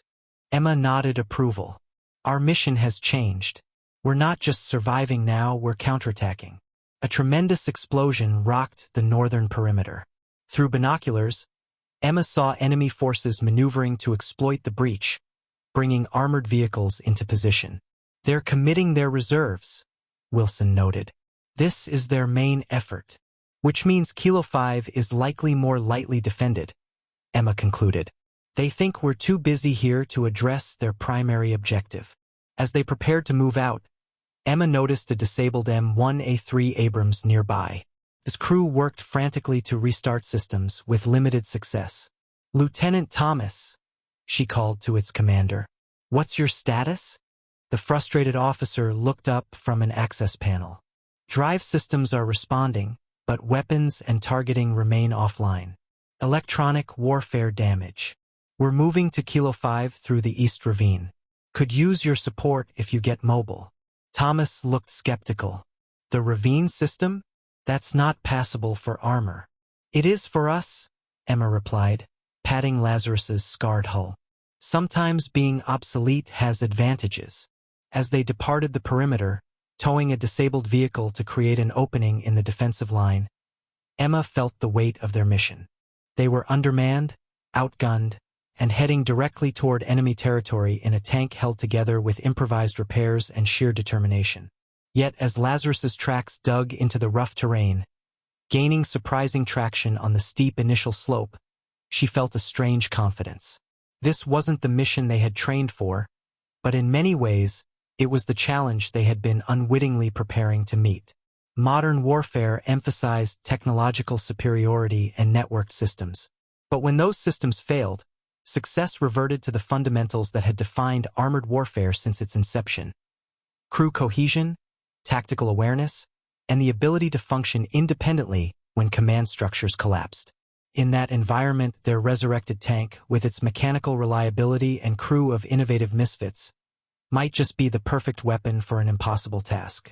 As they crested the first ridge and descended into the ravine network, Emma gave the order that would commit them fully to their new mission. Driver, maximum speed. Gunner, combat load. We're Oscar Mike to Kilo 5. Emma spread an improvised battle plan across the turret of their tank, now positioned in a sheltered ravine half a mile from the enemy-held Kilo 5 sector. The hand-drawn map combined military precision with desperate innovation. Tactical symbols alongside hasty terrain sketches, range calculations written in the margins, and multiple approach vectors marked in different colors. Recon confirms 2 armored vehicles and approximately 15 infantry securing the research facility. She explained to her crew and the small strike team that had joined them, 6 infantry soldiers led by a seasoned sergeant named Dawson. They've positioned a heavy machine gun here, covering the main approach, with probable anti-tank capabilities here and here. What exactly are we up against? Dawson asked, studying the diagram. Williams, who had been monitoring communications, answered. Russian equipment, but not Russian forces. Their communications suggest Eastern European mercenaries, possibly former Spetsnaz. Extremely well-trained. And outgunning us, Ortiz added grimly. We still only have practice rounds. Emma pointed to a discovery Chin had made during their journey through the ravine system. Not anymore. Private Chun found a cache of specialized ammunition in a disabled Bradley. 3 armor-piercing rounds compatible with our 105mm gun. Chun displayed one of the rounds, longer and heavier than their practice ammunition, with a distinctive penetrator tip designed to defeat modern armor. 3 rounds, Dawson said skeptically. Against 2 armored vehicles and entrenched infantry. We'll make them count, Emma assured him. But first, we need to understand exactly what we're protecting. She turned to a young specialist who had joined them from the research team. Explain the prototype system.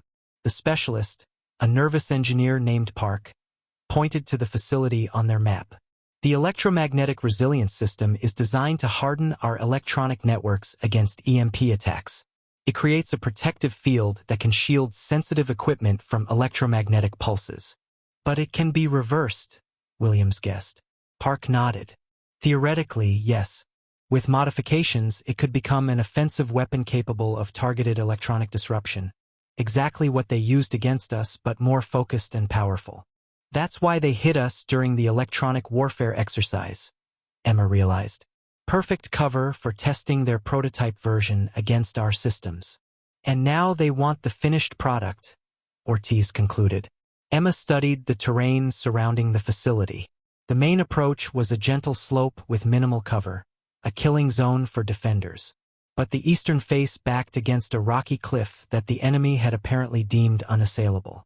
That's our approach, she decided, marking the cliff on their map.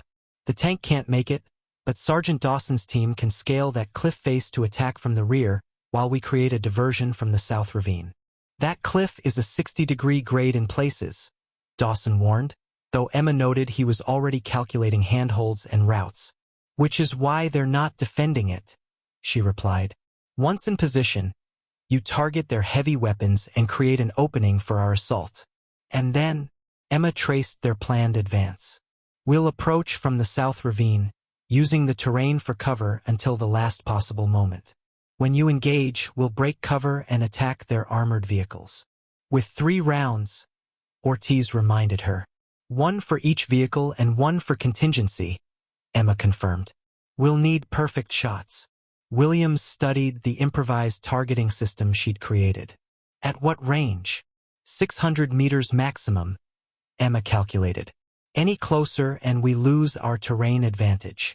I can improve the targeting solution for that specific range, Williams offered. Calibrate it precisely for those shots.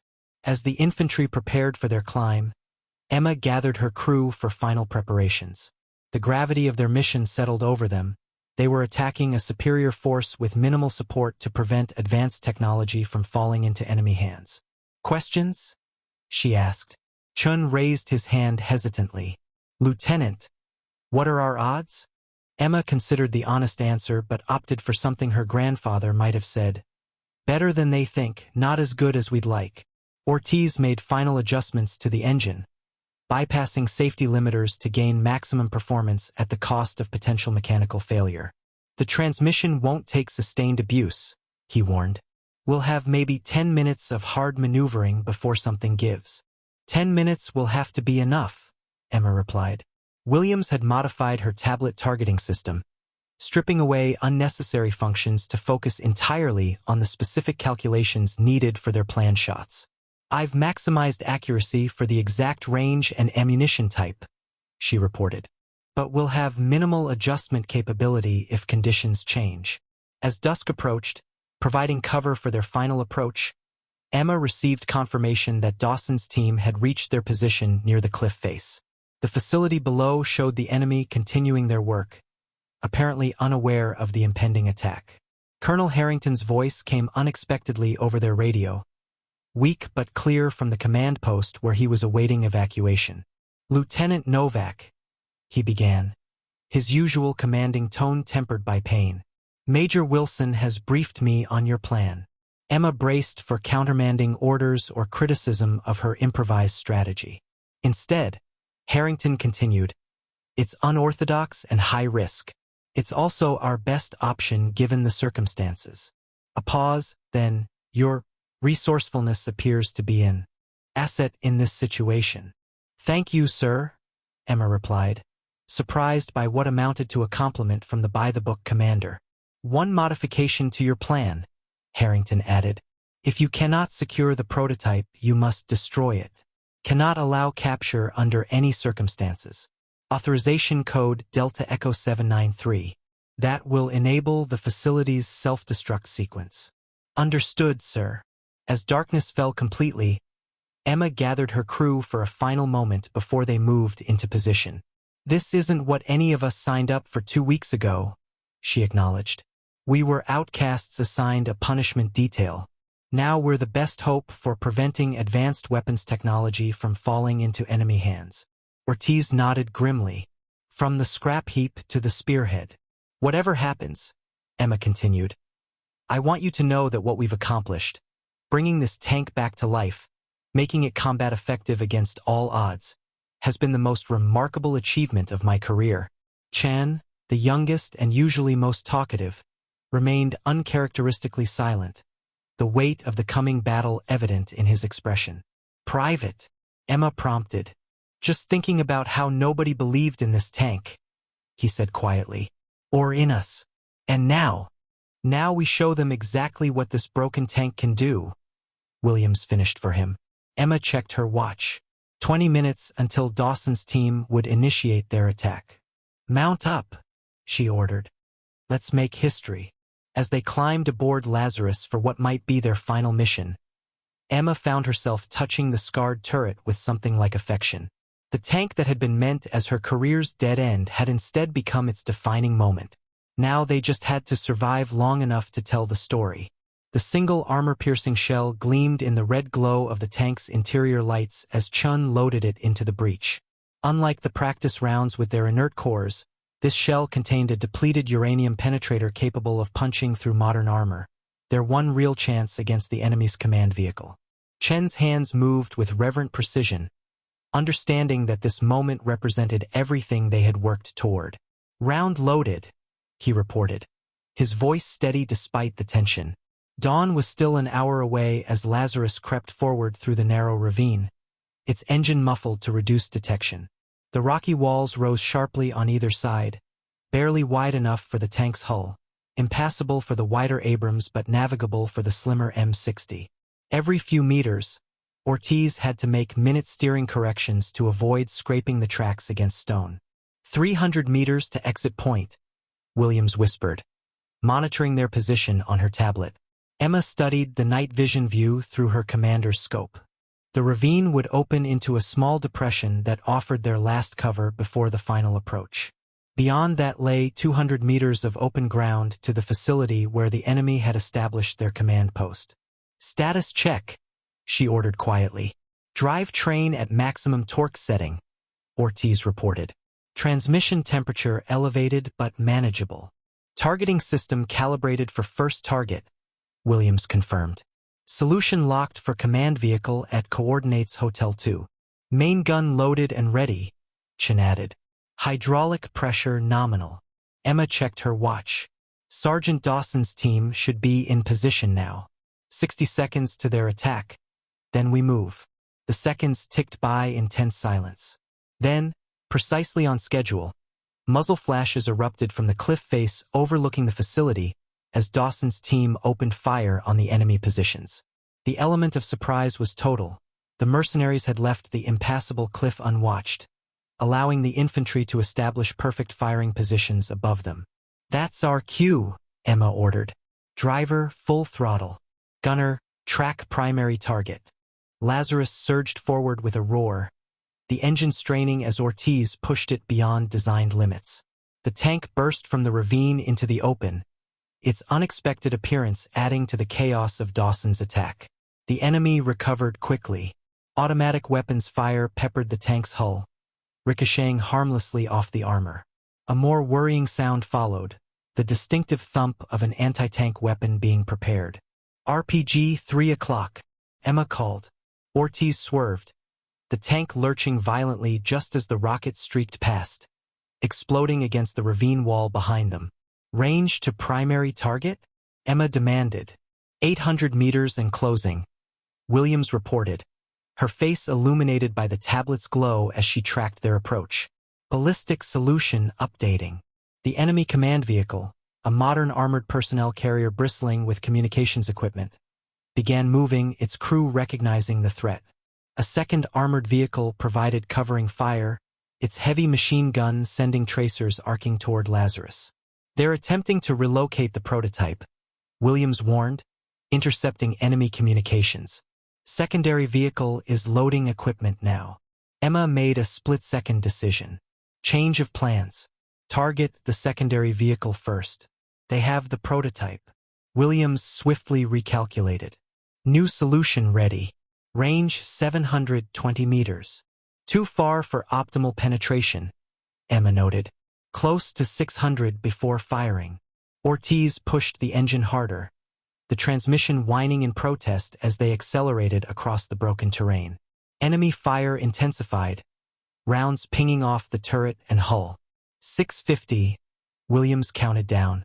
625. An explosion rocked the tank as an RPG struck a glancing blow to the turret, failing to penetrate but sending a spiderweb of cracks across Williams' tablet screen. "Targeting system damaged," she reported urgently. Switching to backup. Without missing a beat, she transitioned to the manual telescopic sight they'd salvaged, the old technology unfazed by the blast that had compromised their digital solution. "Target acquired through optical sight," she confirmed. "Range approximately 600 meters. Fire when ready," Emma ordered. Williams made a final adjustment, then pressed the firing trigger. The tank rocked backward as the main gun roared, sending the armor-piercing round downrange with devastating force. Through her vision scope, Emma watched the shell strike the enemy vehicle precisely where the engine compartment met the troop bay. The effect was catastrophic. The round penetrated the lighter armor of the transport vehicle, detonating ammunition stored inside.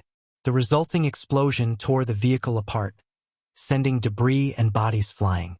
"Target destroyed," Emma confirmed. "Shift fire to command vehicle." Chun was already in motion, extracting the spent casing and loading their second armor-piercing round with practiced efficiency. Second round loaded. The enemy command vehicle had reached the facility entrance, partially protected by the concrete structure.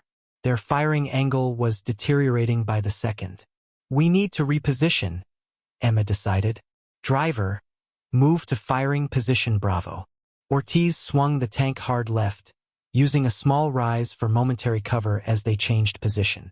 The engine temperature gauge edged into the red zone, warning lights illuminating the driver's compartment. "Transmission's overheating," Ortiz reported tersely. "We're pushing her too hard." "Just get us to position Bravo," Emma insisted. As they crested the rise, multiple anti-tank teams targeted them simultaneously. Emma saw the launch signatures through her scope. Incoming. Evasive action. Ortiz performed a maneuver that should have been impossible for a 60-ton tank, slewing sideways while maintaining forward momentum. One rocket missed entirely. Another struck the front glassy plate at an angle that caused it to detonate prematurely. The third found its mark on the left track assembly. The impact lifted Lazarus's left side momentarily, then slammed it back down as the tracks separated, wrapping itself around the drive sprocket in a tangle of metal. The tank lurched to a halt, now immobilized under intensifying enemy fire. Status, Emma demanded over the cacophony of impacts against their armor. Left track destroyed, Ortiz confirmed grimly. We're not moving again without a maintenance battalion. Can you rotate the turret? Emma asked Williams. Hydraulics still functional. We have 180-degree coverage to the front. Emma made a rapid assessment. They were exposed on the hillside, immobilized but still capable of firing. The command vehicle remained partially visible from their position, but would soon be completely protected by the facility structure. Gunner, do you have a shot? Williams worked feverishly with her damaged targeting systems. Partial target profile visible. Range 650 meters. Extreme angle. Can you make it? Williams didn't hesitate. Yes. Take the shot. The main gun elevated slightly, traversing to acquire the narrow firing solution. Williams focused intently through the manual sight, compensating for the extreme angle and distance. On target, she reported. Her voice calm despite the rounds impacting all around them. Fire! The gun's recoil rocked the disabled tank. Through swirling dust and smoke, they watched the round streak toward the facility and strike just to the right of the command vehicle, exploding against the concrete wall. Miss! Williams called out, frustration evident in her voice. Shell detonated on the structure. Emma processed this setback as enemy fire intensified. Dawson's infantry team was providing what covering fire they could from the cliff, but their position was becoming untenable as enemy reinforcements arrived. Load the final round, Emma ordered. Chun already had the shell in his hands, but hesitated. Lieutenant, even if we hit them, we'll still be stranded. Maybe we should save it for... Load the round, Private, Emma repeated firmly. As Chun complied, Emma switched to their command frequency. Sergeant Dawson, status? Holding, but not for long, came the strained reply through bursts of gunfire. Enemy reinforcements approaching from the north. 2 minutes, maybe less. Emma studied the tactical situation through her vision scope. The command vehicle had backed partially into the facility entrance, using the structure for cover while mercenaries unloaded equipment, presumably the prototype they sought to capture. Their position was deteriorating rapidly. Without mobility, they couldn't reposition for a better shot. Once enemy reinforcements arrived, they would be overwhelmed. I have an idea, Ortiz called suddenly. It's crazy, but it might work. I'm listening, Emma replied. The hydraulic accumulator for the turret rotation system can be rerouted to the suspension. We might get one big adjustment, enough to pivot the tank and give Williams a direct shot. How long? 2 minutes to reroute. Maybe less. Do it, Emma ordered, then turned to Williams. Can you calculate a firing solution for after the pivot? Williams was already working on her crack tablet. If we rotate approximately 30 degrees clockwise, I'll have a direct line on their position, but we'll have only seconds before they're completely inside the structure. Emma switched back to Dawson. Sergeant, we need covering fire concentrated on the facility entrance. Delay them entering for approximately 2 minutes. Copy that, Dawson acknowledged. One last push. Dawson's team intensified their fire, forcing the enemy to take cover and temporarily halting their movement into the facility. Meanwhile, Ortiz worked with frantic precision, rerouting hydraulic lines from the turret system to the suspension. Almost there, he reported, his upper body disappearing into the access panel between the driver's and commander's positions. When I give the word, we'll have one shot at repositioning. The suspension will completely collapse afterward. Emma nodded. Everyone brace for movement. Seconds stretched into minutes as enemy fire continued to pound their position. A round penetrated the external equipment box, sending shrapnel pinging around the turret. Another struck one of the vision blocks, shattering it and forcing Emma to duck as glass sprayed inward. "Ready," Ortiz finally called. "On my mark, 3, 2, 1 now." He slammed a manual override lever with all his strength. The tank shuddered violently, then pivoted on its right track as hydraulic pressure forced the suspension to extend on one side. The movement was ungainly but effective, rotating their position by approximately 35 degrees, and bringing the command vehicle perfectly into their sights. "Target acquired," Williams shouted. "Clear line of fire. Range 580 meters. Send it," Emma ordered. Williams fired their final armor-piercing round. The shell flew true, striking the command vehicle precisely at the junction between the crew compartment and the equipment bay. The penetration was complete, the shell detonating inside and igniting fuel and ammunition. The resulting explosion tore the vehicle apart, also damaging the facility entrance and sending debris raining down on the mercenaries attempting to move equipment inside. "Direct hit," Williams confirmed triumphantly. "Target destroyed." Their victory was short-lived.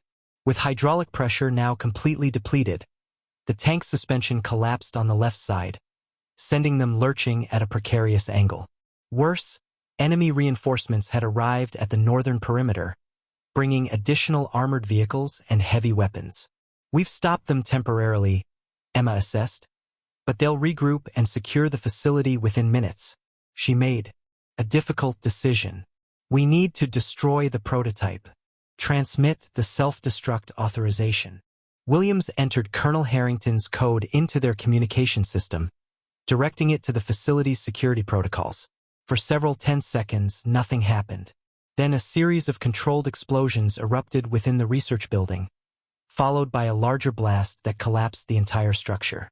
The prototype and all related research were destroyed. "Mission accomplished," Emma stated quietly, watching flames engulf what remained of the facility. Their position was now untenable. Immobilized and out of effective ammunition, Lazarus had fought its last battle. Emma ordered her crew to prepare for evacuation, knowing they would likely need to abandon their tank. As if in answer to their predicament, a familiar sound reached them, the distinctive turbine whine of approaching M1A3 Abrams tanks. Through her damaged vision block, Emma saw 3 modern tanks cresting the ridge behind them, systems fully operational again. Lieutenant Thomas's voice came over the radio. "Looks like you could use some assistance, Lazarus." "Your timing is impeccable," Emma replied, relief evident in her voice. "Followed your route through the ravine system," Thomas explained.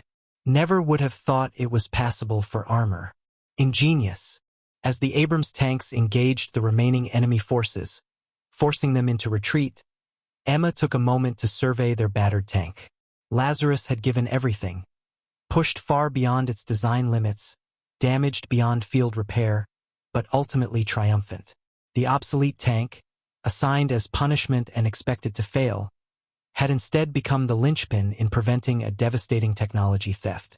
When modern systems had been paralyzed by electronic warfare, their analog dinosaur had roared back to life, a mechanical David against a digital Goliath. The Medal of Valor gleamed in the sunlight as Colonel Harrington pinned it to Emma's uniform, his usual stern expression softened by something approaching respect. The decoration, a golden star suspended from a blue ribbon, represented the highest honor for extraordinary heroism in combat. Similar medals adorned the chests of Williams, Ortiz, and Chen, standing at attention beside her. For extraordinary heroism and uncommon valor in the face of enemy action, Harrington read from the citation, his voice carrying across the assembled battalion. Lieutenant Novak and her crew demonstrated initiative, tactical brilliance, and unwavering courage in preventing the capture of critical military technology. 3 weeks had passed since the battle. The mountain training area had been secured, the enemy force identified as mercenaries working for an unspecified foreign intelligence service. 13 NATO soldiers had lost their lives in the attack, with 29 others wounded, including Harrington himself, who still walked with a cane due to his leg injury. Behind the formation stood Lazarus, or what remained of it. The tank had been recovered from the battlefield and transported back to Fort Irwin, its battle damage left unrepaired as a testament to its final mission. The missing track, shattered vision blocks, and scarred armor told the story of its unlikely last stand. After the ceremony, as the formation dispersed, Harrington approached Emma privately. "Walk with me, Lieutenant," he requested, indicating a path away from the crowd. They moved slowly, accommodating his injured leg, until they reached the tank. Harrington studied it silently for a moment, then spoke with uncharacteristic openness. "I owe you an apology," he said finally. "I assigned you this tank as punishment, expecting you to fail." "I know, sir," Emma replied. "What I didn't expect was for you to teach me something." He rested his hand on the tank's scarred hull. "For 30 years, I've championed standardization and technological advancement. I believed obsolescence was a liability, not an asset." Emma waited, sensing he wasn't finished. "The after-action report makes it clear," Harrington continued. "The enemy's electronic warfare capabilities were specifically designed to target our modern systems. They studied our protocols, our frequencies, our vulnerabilities. What they couldn't anticipate was a completely analog response. Sometimes the old ways work when the new ones fail." Emma quoted her grandfather. Harrington nodded. "The Pentagon agrees. They're implementing what they're calling the Lazarus Protocol, ensuring a percentage of our armored forces maintain analog redundancies that can function when digital systems are compromised." He turned to face her directly. "Your promotion to captain has been approved, effective immediately. Additionally, you're being reassigned to the armor school at Fort Benning. They want you to develop a curriculum on analog contingency operations." Emma absorbed this news with surprise. "Teaching? I'm a field officer, sir." "You're an innovator," Harrington corrected. "One whose lessons need to be institutionalized, not buried in after-action reports." Later that day, Emma found her crew gathered around their tank, saying their own private goodbyes before shipping out to new assignments. "They're sending me to cyber warfare school," Williams announced, still somewhat bewildered by the turn of events. "Apparently, my unorthodox approach to electronic systems is now considered an asset. Maintenance instruction for me," Ortiz added with a hint of pride. "Teaching the next generation how to keep things running when the computers fail." Chin grinned broadly. "Officer Candidate School. The colonel said my performance under pressure demonstrated leadership potential." Emma smiled at her team, no longer outcasts but recognized for the very qualities that had once made them misfits. "So Lazarus really did rise from the dead," Williams observed, patting the tank's hull affectionately. "And brought us with it." That evening, as the sun set over the desert, Emma visited one last place before departing Fort Irwin. The small military cemetery on the eastern edge of the base hosted a memorial service for those lost in the attack. After the formal ceremony concluded and others had left, Emma remained beside a particular grave, a young specialist who had been part of Dawson's infantry team, killed while providing covering fire for their final shot. She placed her grandfather's pocket watch briefly on the headstone in a private gesture of respect, then looked up to find Captain Rivera watching from a respectful distance. "He died giving you the time you needed," Rivera said quietly as she rejoined him. "I know." Emma reclaimed the watch, its weight somehow heavier now. Was it worth it? Rivera considered this. The technology they were trying to steal could have compromised NATO electronic security for a decade. So strategically, yes. He paused. "But that's not really what you're asking, is it?" Emma shook her head. "My grandfather used to say that tank crews carry a special burden. We're protected while infantry are exposed. That protection comes with responsibility." "Your grandfather was wise," Rivera noted. "And he'd be proud of how you honored that responsibility." As they walked back toward the base, Emma glanced over her shoulder at Lazarus, silhouetted against the setting sun. The tank would remain at Fort Irwin, restored just enough to serve as a training aid but with its battle damage preserved. A monument to adaptation, resilience, and the enduring human element in warfare. In the years that followed, the broken tank, became required study at military academies, not just for its tactical implications, but for its philosophical lesson about innovation, obsolescence, and the danger of over-reliance on technology. Officers would debate whether Emma's success was a fluke or a fundamental principle rediscovered. For Emma, as she shaped the next generation of armor officers at Fort Benning, the answer was clear. Technology would always advance, but the core principles remained unchanged. Adapt, overcome, improvise, and sometimes the old ways still worked best. 3 months after the battle, a package arrived at her new office. Inside was a battered piece of track from Lazarus, mounted on a wooden plaque. The attached note, in Colonel Harrington's precise handwriting, contained just 3 words. "I was wrong.